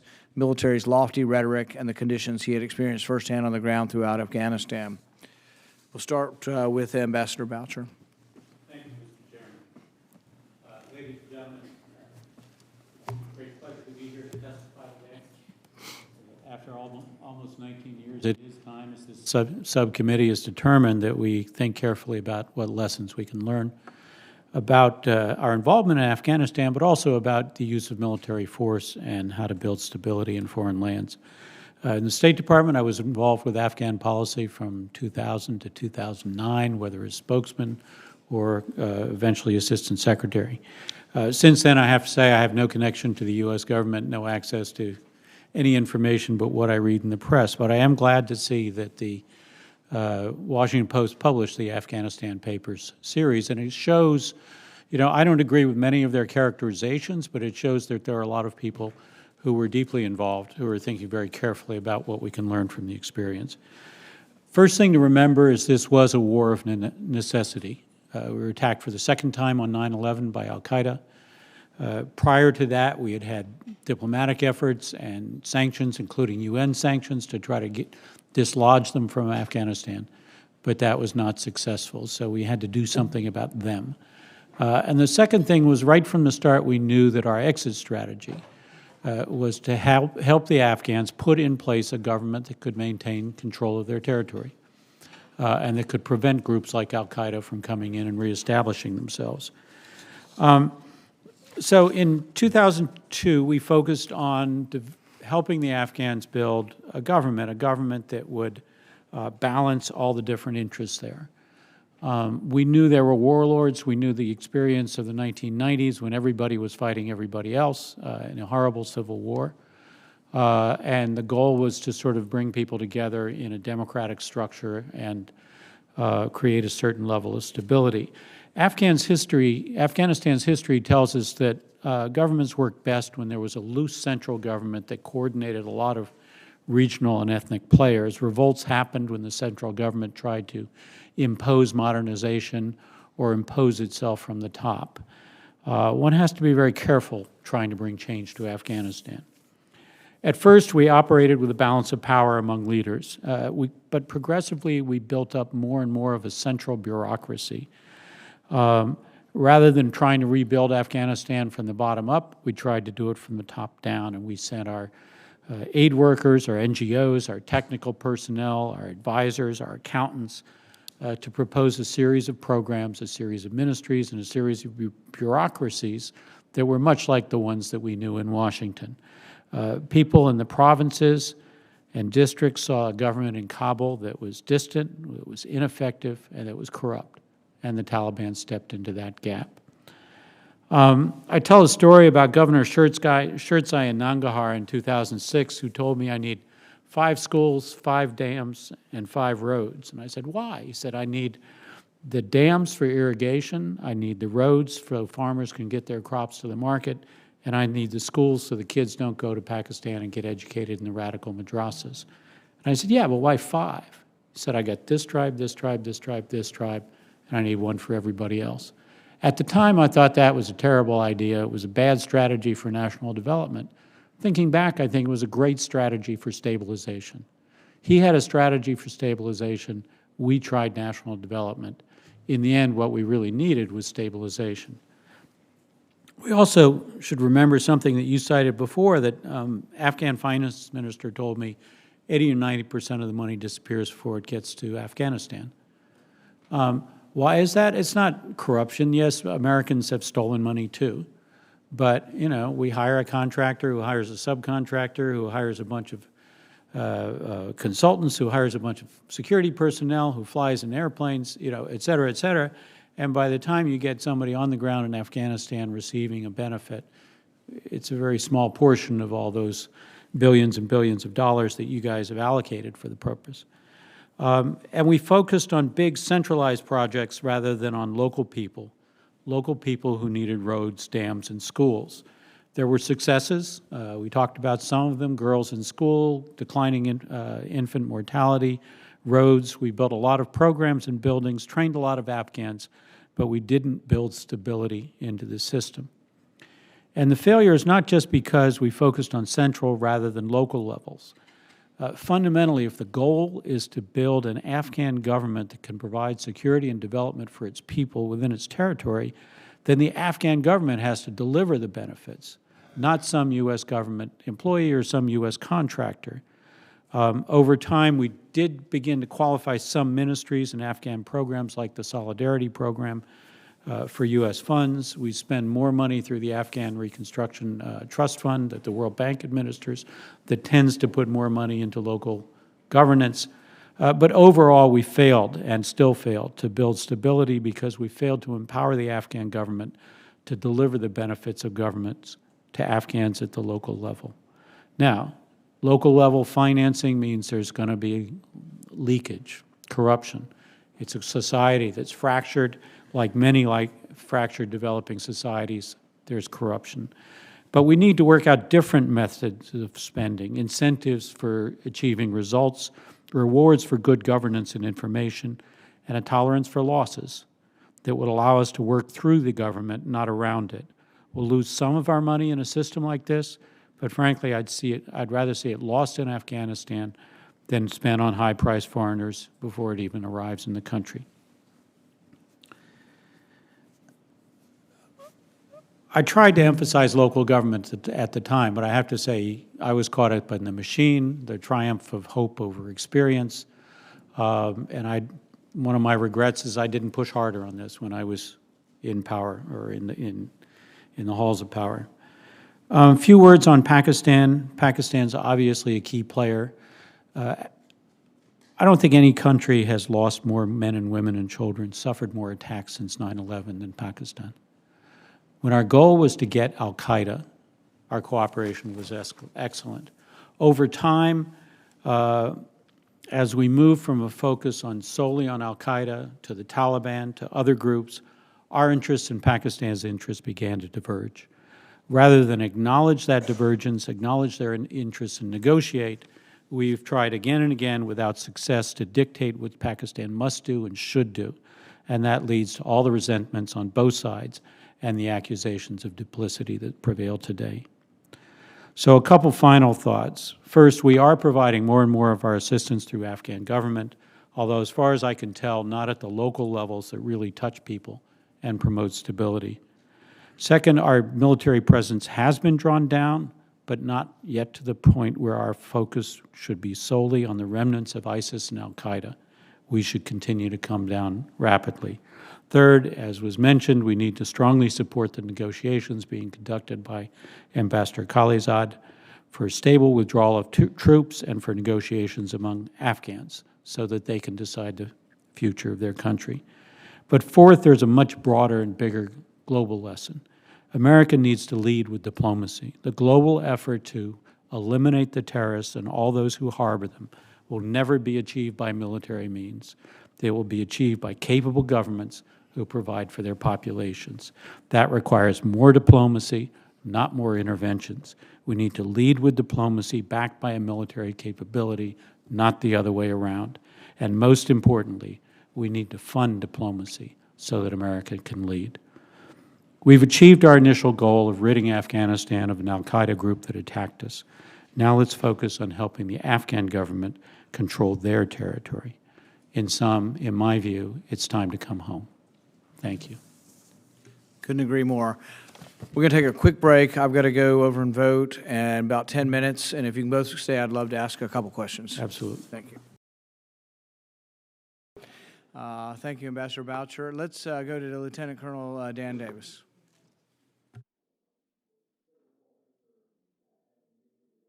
To share some views here. I'm very excited to do it. As you alluded to earlier, I've been telling anyone who will listen for many years now some of these issues here, and I'm very grateful that you're actually putting this on a situation where the Senate is actually considering some of these things, and I appreciate that. In the limited time I have here, I'd like to limit some of my talk to things about the tactical level. And some people may think that, you're talking about strategic and diplomatic and all that, and all those things matter, of course, a great deal. But if something can't work at the tactical level, it doesn't matter how brilliant a strategic plan may be, if it can't work on the ground, then it can't work, and it's got to be fixed. And I want to share with you just a couple of examples and then an excerpt of a letter I wrote from Afghanistan, which I think really illustrates what I've experienced throughout my time in Afghanistan and has direct relevance on what you're talking about here today. In November of 2010, I deployed to Afghanistan at the height of President Obama's famous surge, when more than 140,000 U.S. and NATO troops were involved in combat operations. Prior to my arrival, a number of U.S. generals and senior administration officials had testified before Congress that we were winning the war, that we were on the right azimuth, and that although the fight was difficult, we would prevail. My duties in Afghanistan over the 2010-2011 period with the Army's Rapid Equipping Force took me on operations into every significant area of the country where our soldiers were engaged in fighting. Over the course of those 12 months, I traversed more than 9,000 miles and traveled and patrolled with troops in Kandahar, Kunar, Ghazni, Khost, and many other provinces. What I saw on the ground bore no resemblance to the rosy official statements made by so many of those leaders. To the contrary, it was obvious, painfully so, that we were not winning, that we were not making progress, and that no matter how many troops we sent, the war could never be won militarily. The 8 years since I made those observations have only reinforced that conclusion. And unless we end this war on our terms and withdraw our troops, we will continue to pay a high price for certain failure. As you heard earlier today from John Sopko's exhaustive work over the past decade, he has graphically detailed how the war has failed, and General Lute just explained the reasons the war has lost at the strategic level. I'd like to provide some context to their excellent testimony and explain why, on the ground, the war was always doomed to fail. I'd like to give you two brief examples of why. In January 2011, I made my first trip into the mountains of Kunar province near the Pakistan border to visit the troops of the 1st Squadron, 32nd Cavalry. On a patrol into the northernmost U.S. positions in Afghanistan, eastern Afghanistan, we arrived at an Afghan National Police station that had reported being attacked by the Taliban about an hour and a half before that. Through our interpreter, I asked the police captain where the attack had originated, and he pointed to the side of a nearby mountain. What are your normal procedures in situations like this, I asked. Do you form up a squad and go after them? Do you periodically send out harassing patrols? What do you do? As the interpreter conveyed my questions, the captain's head wheeled around, looking first at the interpreter and then looking at me with an incredulous look on his face. Then he laughed in my face. No, we don't go after them, he said. That would be dangerous. When the enemy knows that the government troops aren't even going to go and leave their compounds, and the Taliban know they have free run of the countryside and they have no fear of government attack. And according to the cavalry troopers I spoke with, the Afghan policemen rarely left the cover of the checkpoint. Though there were over 140,000 U.S. and NATO troops in the country, there were vast swaths of the country, even then, in which we had not the slightest influence, much less control. In June of that year, I was in the Jare district of Kandahar province. While returning to a base from a dismounted patrol just as I was about to enter the gate, I heard gunshots ring out across the meadow as the Taliban attacked the U.S. checkpoint about a mile away. As I entered the company's headquarters, the commander and his staff were watching on a live video feed of the battle on cameras that were mounted above the camp. 2 Afghan National Police vehicles were blocking the main road leading to the site of the attack. The fire was coming from behind a haystack. As we watched as 2 Afghan men emerged from the other side of it, they got on a motorcycle and began moving toward the Afghan policemen in their vehicles. The U.S. commander turned around to his Afghan radio operator and told him to make sure that the policemen realized the Taliban were heading their way and to be ready to kill or capture them. The radio operator shouted into the radio, but got no answer. On the screen, we watched as the 2 men slowly motored right past the A&P vehicles. The policeman neither got out to stop the 2 men nor answered the radio until the motorcycle was out of sight. And as was all too common in Afghanistan, the Afghan troops had made a secret deal with the Taliban to allow them safe passage. These 2 anecdotes represent much of what I saw throughout my time in Afghanistan. You know, if I had seen mixed results, some good, some bad, then there might have been room for cautious optimism, but I didn't. The stories I heard and the operations I observed consistently revealed a war that could not be won, an Afghan force that was never up to the task, and an enemy that was committed to pay whatever price was necessary to win. In closing, I'd like to read an excerpt of a letter I wrote in the summer of 2011, which epitomizes my entire deployment. I wrote this to a friend of mine who I thought would understand, a Vietnam veteran. I was explaining how a mortar round just that afternoon had exploded near me and almost blew my eardrums out. And it was also a situation where just days before that, a U.S. helicopter had gone down and 30 Americans had been killed in this.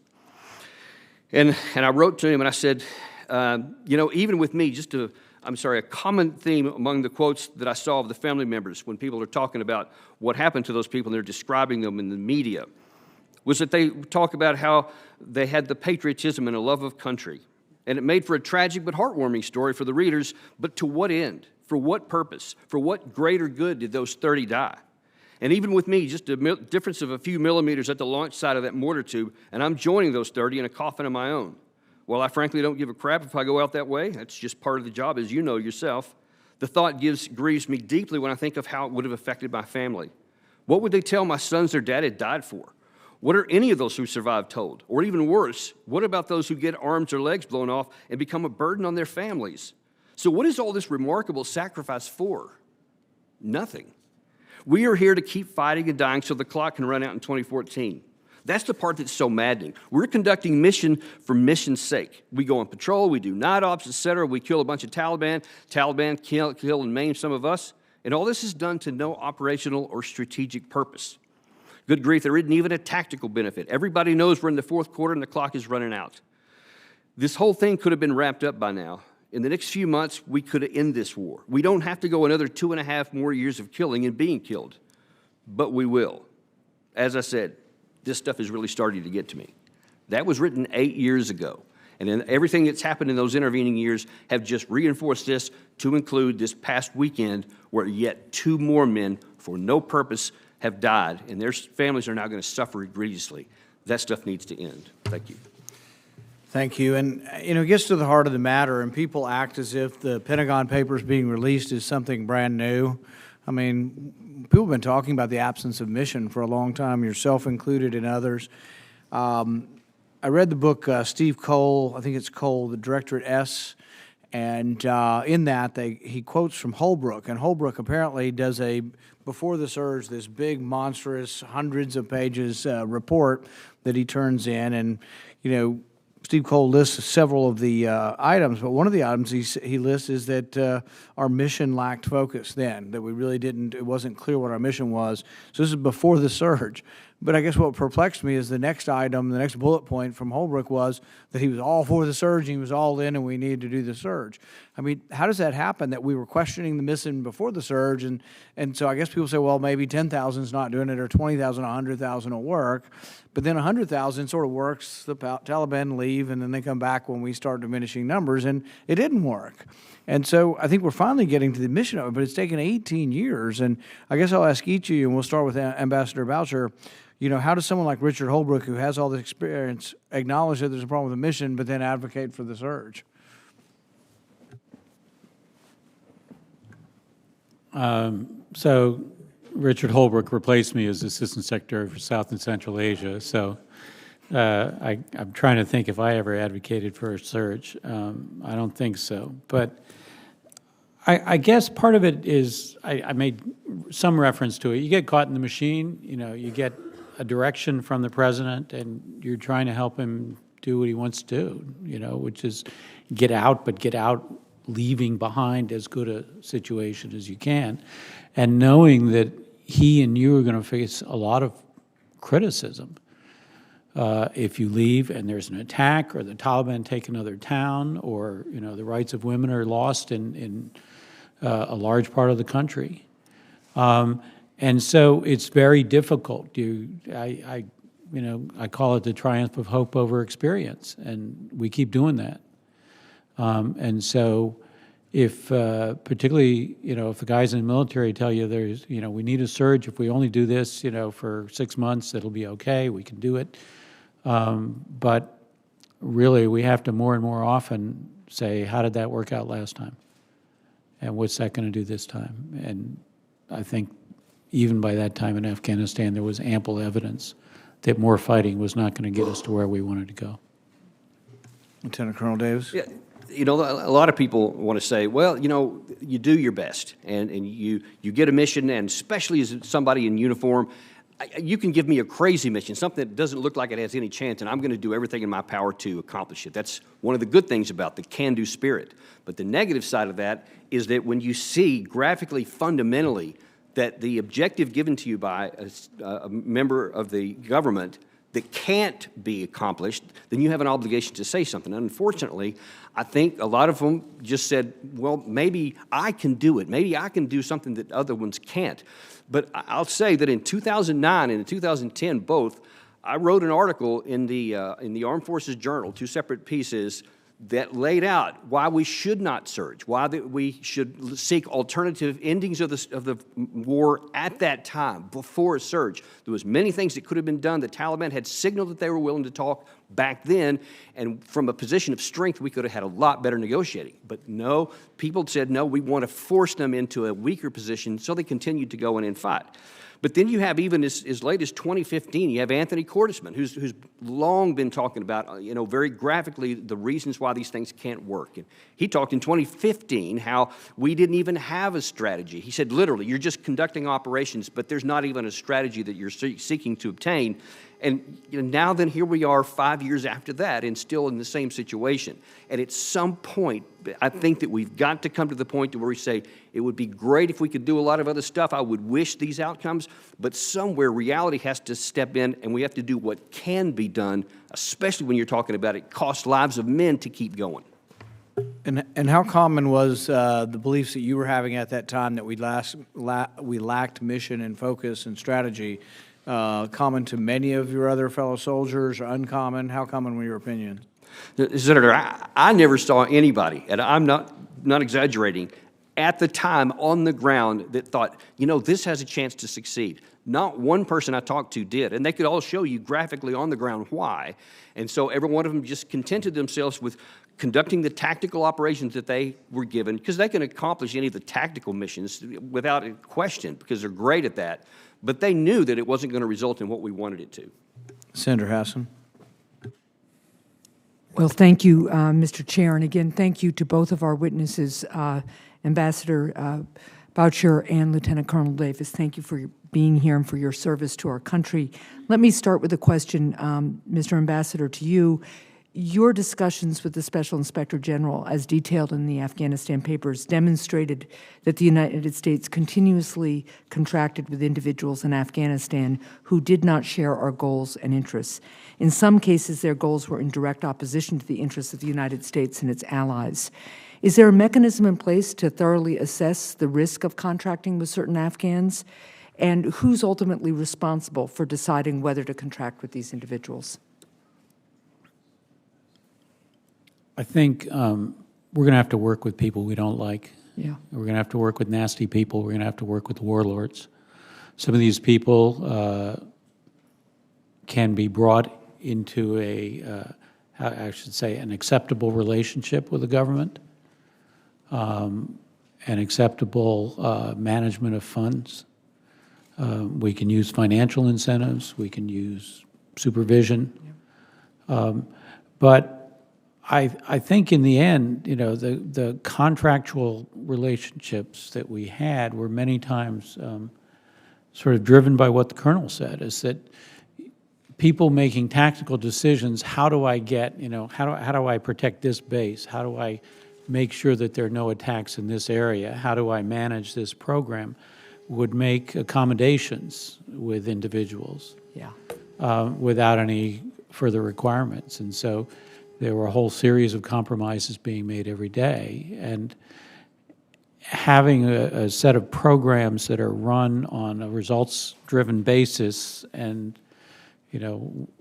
with certain clear standards, I guess, is the only way I can think of, at least theoretically, to eliminate some of that. But I don't want to claim that we can turn Afghans into technocrats. There were Afghan technocrats who were very good, but I didn't know of many politicians who I would trust. Fair enough. I want to go back again with you, Mr. Ambassador, to something I was discussing with Mr. Sopko. When the American people see that the United States has spent nearly $1 trillion during 19 years of military engagement in Afghanistan, they want to know where the money went. Certainly, some of this money ended up in the pockets of Afghanistan's leaders, which subsequently fueled corruption. As you noted in one of your interviews, large amounts of aid and development dollars ended up in the pockets of American contractors in the form of exorbitant overhead costs and subcontracting practices. Can you explain for us in greater detail how inefficient the U.S. side of the contracting process was? Depends how much detail. Well, yes, since we have both let's not go back too to much the end of the detail, Cold but War. some, yeah. So at the end of the Cold War, there were people in Congress, including Senator Jesse Helms, who said, we don't need foreign aid anymore. Foreign aid was a anti-Soviet program. Right. We give people money so they don't side with the Soviets. And so we don't need foreign aid anymore. But the deal that was finally cut with him was, if you give us the money, you Congress give us the money, we'll spend it in the United States on contractors who will then carry out the programs. We'll cut down the aid bureaucracy. I forget the numbers, but aid went from thousands to 1,500 or something like that in terms of their ability to be on the ground to deliver assistance in foreign countries. So a lot of that money that we spend on foreign aid, that we spend on development aid for a place, especially a place like Afghanistan, the first place it goes is somewhere inside the Beltway. I tried going through the aid accounts the other day to figure out how much actually, was contracted in Afghanistan. It's not. It's going to big corporations and NGOs within the Beltway. And they take an overhead, and they hire their people, and they hire their consultants, and they do their PowerPoint charts and presentations and things like that. And then they subcontract to somebody that's not a general contractor but has an expertise in education or something like that. And then they subcontract with somebody who can put people in the field. And by the time you get money into the field, by the time you actually get an expert into the field, much of it is departed, and then the expert goes in and, the amount actually given to a villager is very small. But my biggest problem with the program is not how much money it sucks. It's the fact that it's the wrong people doing it. You don't build stability in Afghanistan by having Americans come in and build a school. You build stability in Afghanistan by having the government build a school, the government build a dam, the government build a well, the government build a program to support women and children's health. And that, again and again, has to be the sole criteria. So, the military was out doing CERT programs with their money. The majors had a certain amount of money they could spend in the local area. And that was great because it kind of calmed things down and made them a little more welcome in the community. But it didn't build the long-term stability that we want in Afghanistan. So I think you have to think about the purpose of the spending much, much differently than we do, and therefore you have to spend it much, much differently. Well, I appreciate that. I'm going to follow up with you, Lieutenant Colonel, maybe on the record, just because I want to be respectful of the time for the fifth vote, and Senator Lee is here. But I appreciate very much your service and your willingness to participate in this process, and would look forward to more discussions about how we can provide appropriate oversight. Thank you. Thank you. Thank you. And I'd ask unanimous consent that Senator Lee be allowed to be part of our committee for the day, and thank you for joining us. And with that, I'll turn to Senator Lee. Thank you, Mr. Chairman. Thanks to both of you for your indulgence and letting me come and participate today. Thanks to both of you for coming to talk to us about this important issue. Army Colonel Bob Crowley served as Senior Counterinsurgency Advisor to U.S. military commanders in 2013 and 2014.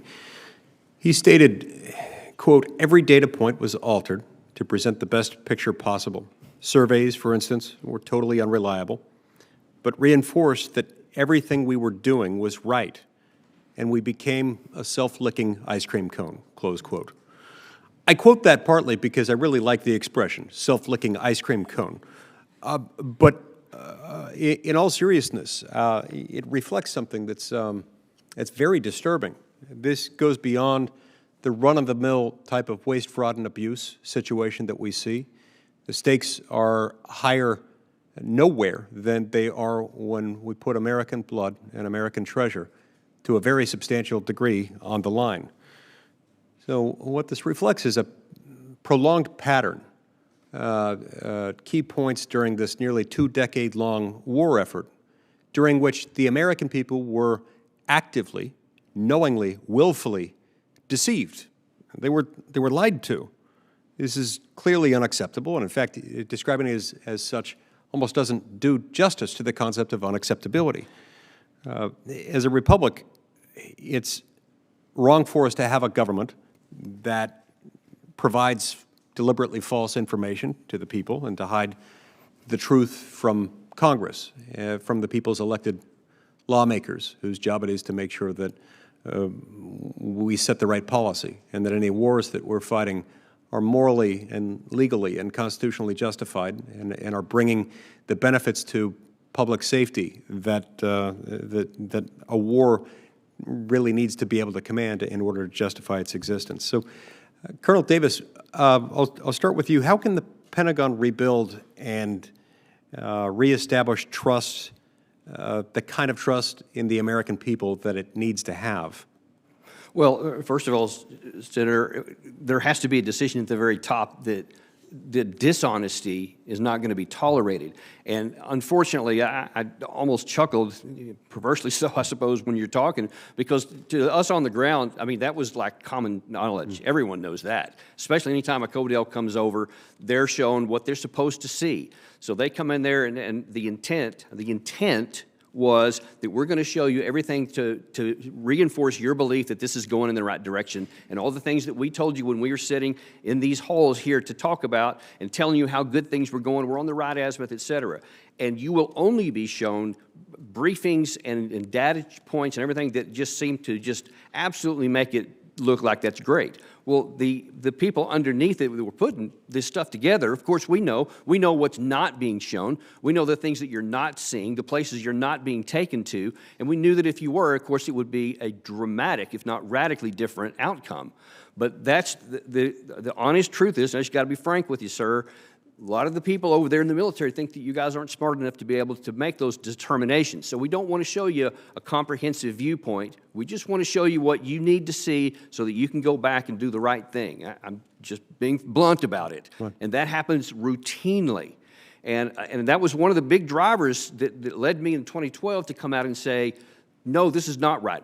You are being lied to, was the fact that Congress was being told the wrong thing. Because even in the things I came out at the time, I was not taking a position on what we should do, but on whatever Congress is being told, it has to be the truth because you make the decisions. The civilian control of the government decides whether we go to war, whether we don't go to war, or whether we stay at war. Because you're the guys that we vote in to make that determination for the people. And my observation was that we, as military, were not doing that. We were keeping the truth from you. And so now then you think you're being told the truth, and in good conscience, you'll go out and continue something because it seems to make sense. And so to turn that around, it's going to take somebody at the top to say, look, whether you think that Congress is smart enough to figure this out or not doesn't make any difference. You're going to tell just the truth, and we're going to leave it up to our elected representatives to make the determination.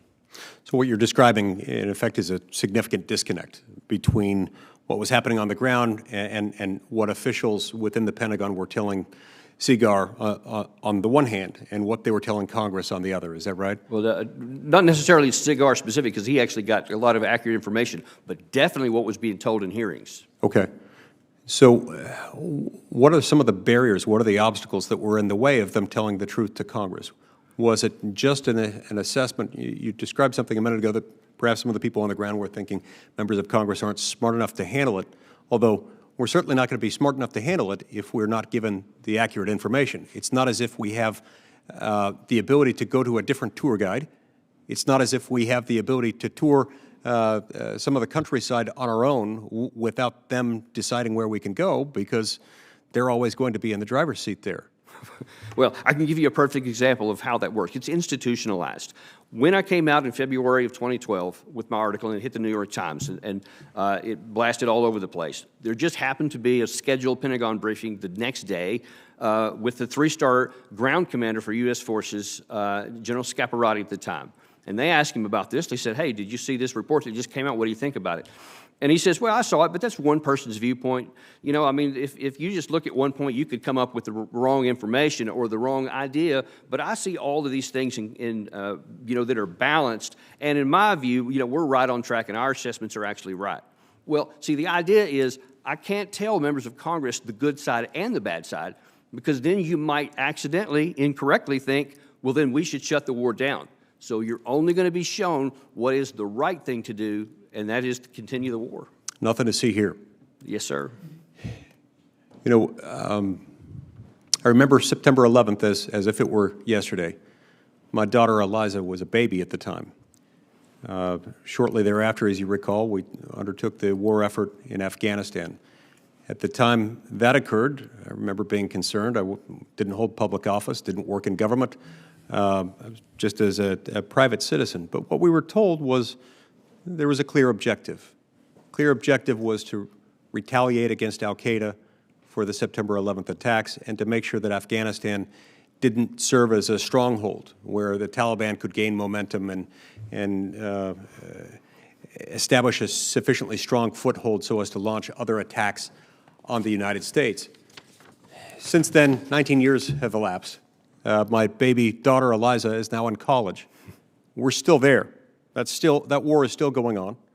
The Taliban is still a thing, and yet I'm not sure exactly what we have to show for it. In the meantime, I'm in my 10th year in the United States Senate now. I've had a lot of questions about this war, and I've asked a lot of questions that have not brought about satisfactory answers from people at the Pentagon.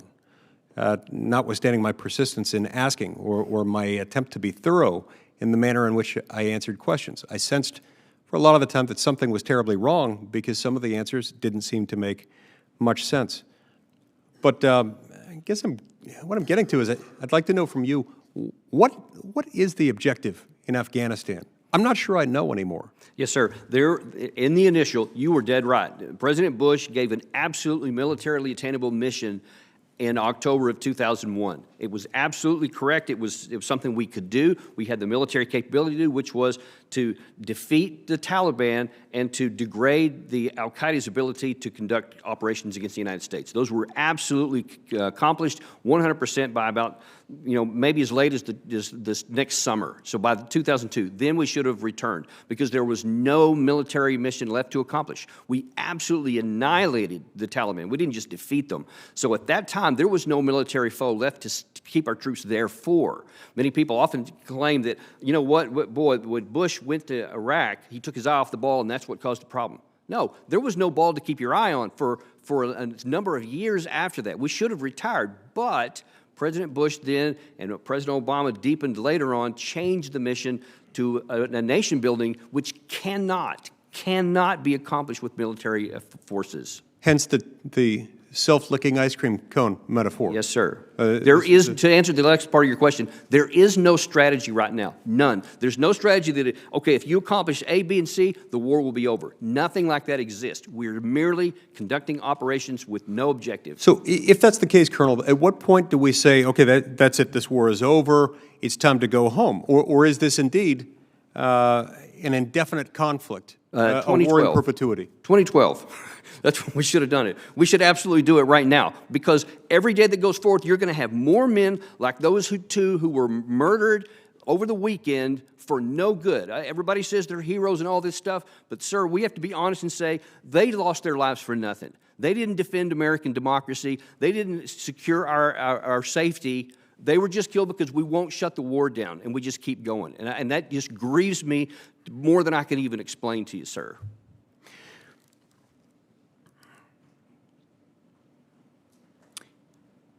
It seems to me that when something has taken place, and Mr. Chairman, I appreciate your indulgence. I realize I'm dangerously over time now. When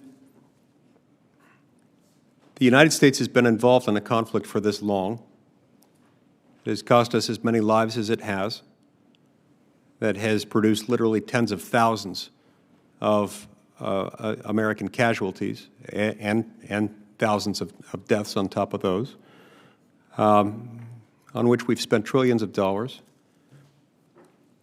when we've been lied to over and over again about what its purpose is and about what steps we're making toward a purpose that we're later told is an illusory one. If we were in a law school setting, I'd describe this declaration of war as void under the rule against perpetuities. The problem here is that we have no objective and no real end in sight. There are those who, in that circumstance, say, yeah, but you can't just pull out now, because if we were to pull out now, it'd leave a void, and that void would cause other problems, and then we'd be looking at another 9/11. And so we have to pull out, if at all, very, very gradually, so as not to create that void, so as not to make the United States more vulnerable. What do you say to that? Oh, that's one of the most pernicious myths that there is out there. As General Lute talked earlier and really laid it out for one of the best ways I've seen recently, we do not need troops on the ground to keep us safe here, to keep another 9/11 from happening. As we've seen graphically depicted with the taking out of Osama bin Laden in Pakistan, we didn't have troops there.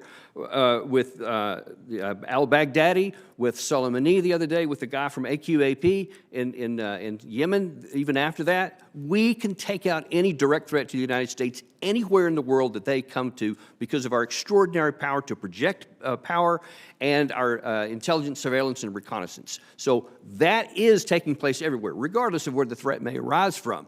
But the fear that if we leave, we're going to cause a void or that there's going to be a civil war belies the fact that there is a war going on right now. The casualties are higher this year than they've ever been since 2001. So there's nothing to create more. Now, that's not to say that our departure wouldn't cause some real problems, but if we do this in a professional, sequenced way in a short period of time, maybe 12 months, then we can say it's going to be on you. And I do differ from a lot of people here where I'll say, I think it's okay to put some difficulty on the shoulder of the Afghans, and I think that they'll respond very well. I have some good friends who are still in Afghanistan, and I want to see them be safe. But I think if you put responsibility on their shoulder, and they know their life is on the line if they don't make whatever deal is necessary with the Taliban or with these other warlords or stuff, they're historically used to doing that. They will do it. But as long as we keep this thing going on into perpetuity with no end, they have no motivation to make the hard choices. Thank you, sir. Thank you for your frankness and for informing us of what you see are great problems. I want to thank President Trump for his willingness to ask difficult questions about this war, about other wars, and I want to encourage President Trump to follow his instincts. If I could say, sir, I think President Trump might be the only one that could make that hard choice, because there would be a firestorm if anybody talks about actually ending this. But if anybody can do it, I think it might be him. I agree completely, and I encourage him to do so. Let's get out. Amen. 19 years is too long. Let's end it. Thank you. I want to follow up on that and give Admiral Boucher a chance on that, because this is sort of the argument. Even people who sincerely want to get out and want to figure out a way to end America's longest war, they fear, well, gosh, if there's an attack, I'll be blamed for it. And so politicians are, They worry. They worry about taking blame. A bad economy, good economy, another war, or 9/11. Nobody wants the responsibility. And I think there always is that danger, whether we're in Afghanistan or not. I think there is that danger. And I guess the way I look at it is I think it's sort of like a 20th century idea or a hey boomer kind of idea that you have to occupy the acreage to stop terrorism. And there just isn't there's a lot of acreage. I mean, it seems like everywhere you look, there's a good place to be. Libya's a great place these days. Somalia is still not that bad. Yemen's a decent place. Mali, I mean, there's so many places that, is Afghanistan unique? And if we're going to take that strategy in Afghanistan, then we really have to take it in the entire world. Are there enough troops and resources to do that? We got to figure out a better way. But what do you say to the argument from people who say, well, if we leave, there'll be another 9/11? I think you're right. I mean, I think we have, in fact, taken it all over the world. And we have, in fact, said that, there's terrorists here, And we define terrorism as people who set off bombs and kill civilians, particularly in opposition to governments that we see as legitimate. And, you start doing that, you end up everywhere. The one thing I'll say for those who ask, what have we done in Afghanistan? Well, we've prevented another attack on the homeland from the territory of Afghanistan. Now, we could have done that more quickly with much less loss of lives, American and Afghan lives, and money. But if the goal is to prevent an attack on the homeland, then we should be able to do that with intelligence, with the assets we have, with the diplomacy that we need to deploy, with the efforts that we can use to help governments establish themselves in these ungoverned spaces, and with a lot of vigilance. But my contention is we need to lead with our diplomacy, and the fact that yes, the Taliban's probably going to take some territory as we withdraw. Is that going to threaten the United States of America? I don't think so. Particularly if we can negotiate a solution that has certain guarantees and certain capabilities in it, and we can use financial incentives for them and for the government to maintain a peaceful situation. I think you're right. In the early stages, the argument that we may have prevented another attack by disrupting those who sort of plotted, organized, and financed the attack is real, but it very quickly became something else. And then, see, this question is still an important question, though, because when I asked General Lute this, and I'll let both of you answer this question, is we still have a lot of people who very glibly say, oh, my goodness, ISIS is over in Afghanistan. It's like maybe they're radical Islamists or jihadists, I'm sure, in Afghanistan. The Taliban are radical. But the idea that there's a cell of ISIS that's going to take over Afghanistan or take over the world or come to New York City is just one that's a bogeyman that is put up there to keep us there. Al-Qaeda, General Lute said he thinks they're the most honest appraisers of Afghanistan. There's not a lot of Al-Qaeda left in Afghanistan. There are a lot of Taliban. We all admit there are a lot of Taliban, but when I ask, are they organizing to come see us, in a violent way, in a big terrorist attack, it really isn't their history. Their means don't seem to be consistent with that. And he also argued that we should continue to monitor them and that there are ways of monitoring them without going village to village in Kandahar. So I guess that's sort of the question. The specific question is, do you see Taliban as an international threat, and is that a sufficient argument for maintaining large forces in Afghanistan? Simple answer is no and no. That there was somewhere I saw a number, and I wasn't able to find it in last week, but most of the Taliban are fighting within 20, 30 miles of their villages. They're local people, they're representatives of Pashtuns, they're fighting to protect their villages, they're fighting to impose their idea of safety and security and justice and livelihoods, but they're not fighting so that they can plan another attack against the United States. And we need to think about that and say, they're an enemy when they shoot at us, and we're going to shoot back, and we're going to try to stop them from shooting at us. But in the end, they're not a threat to the homeland. Lieutenant Colonel Davis? Yeah, if we're worried about the presence of someone called ISIS somewhere in the mountains of Afghanistan, then we have to be worried about the people who call themselves ISIS in Libya, in all different parts of Africa, and other parts of this part of Southeast Asia. I mean, they're all over the place. And as you absolutely hit on the nail on the head a second ago, you can't put troops everywhere. I mean, it's impossible. As I said in my testimony earlier, when we had 140,000 NATO and about 300,000 Afghan troops at the time, there was still vast tracts of the country that were not governed at all. So the idea that we were keeping ourselves safe, preventing that then, is really not true, because they could have done that had they wanted to. But they can't. They couldn't do it then, and they still can't do it now, because we have a really good global counterterrorist strategy that uses our ability to project power, our ability to coordinate with friendly intelligence services, and really good starting to cooperation between our federal, state, and local law enforcement. That's what keeps you safe everywhere. And the fact that you only have a couple of dots of troops in Afghanistan right now means that most of the country is not even influenced by us. And then, of course, there's all the stuff in Pakistan and in the other stands that are in the region there, and then all the parts in Africa and elsewhere that we've been talking about here. We have to keep ourselves safe from all of those every single hour of every single day, and we do a tremendous job. I mean, my hat's off to all the people who do that stuff on a daily basis. And because they're so successful, it gets to the point, sir, to where I believe it's actually counterproductive to keep troops in Afghanistan, in Syria, in Iraq especially, because all we do is act as magnets for bad guys to come and kill us, because they can't attack us here, but they can move, to certain places and fire rockets, Katyusha rockets, as we've seen in both Iraq and Syria here in recent days. And our troops in Iraq or in Syria have come to face with potential Russian troops, and that has a big threat there. And so every time we keep spending all this money and all this diversion of our focus on something that's not even necessary, we're taking risks that we don't need to take, and we're not focused on the potential existential fights that we may need to fight one day. We're going to finish up here very quickly, and I'm going to end with sort of one thing that I'll let you each respond to, is that I think, probably the deadliest platitude on the planet that's killed more of our soldiers is, we have to fight them over there, we'll have to fight them over here. And there might be an occasion that's that true, but it doesn't apply to everyone in the world, and we've applied it to everywhere in the world, that we have to fight them over there. And I kind of think maybe the opposite platitude might be true. They fight us over there because we are over there.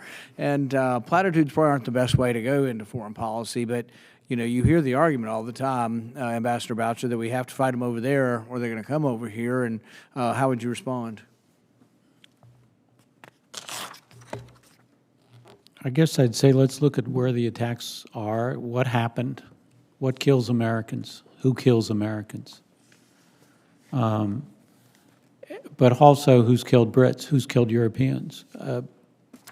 To a very great extent, those are not terrorists that fly in from Afghanistan or the Gulf and the Horn of Africa. Those are people that were raised in those societies and ended up lost or dissatisfied or angry for some reason. The problem of angry young men is not angry young men getting on airplanes. They're angry young men that live with us, and that requires a domestic focus. Lieutenant Colonel Davis. The statement, when people say that, there is an assumption that they make subconsciously, whether they're aware of it or not, and that is that those troops do keep us safe here. And I would just say, do about 5 minutes of a thought process and an analysis. Are we saying that in this entire country of Syria, because we have a handful of troops and just a couple of dots, most of which are there to do self-protection because they're out in the middle of nowhere, they're literally islands, and there are hardly any influence beyond where they physically are sitting on the ground? And what about the entire vast expanse of that country? Or in Iraq, where they're right now. And there's, we maybe go on some patrols here where some people were hit recently, and some other things in Afghanistan. These KLEs, they called them the key leader engagements, which is where those men were killed a couple of days ago. When they're not on those, then the entire countries, every one of them, are completely open as though we weren't there. And so on a strategic level, it is as though we're not there. So the idea that we are protecting ourselves there, and the fear that if we remove them, it'll cause a new risk, underscores the fact that they're not helping. They are experiencing risk now, and it would reduce the risk to come out. So the result is actually perversely the opposite. Thank you both for your testimony. Thank you for volunteering to come in. Thank you for trying to give advice to our country, and I hope you both will continue. This concludes our committee hearing. We are adjourned.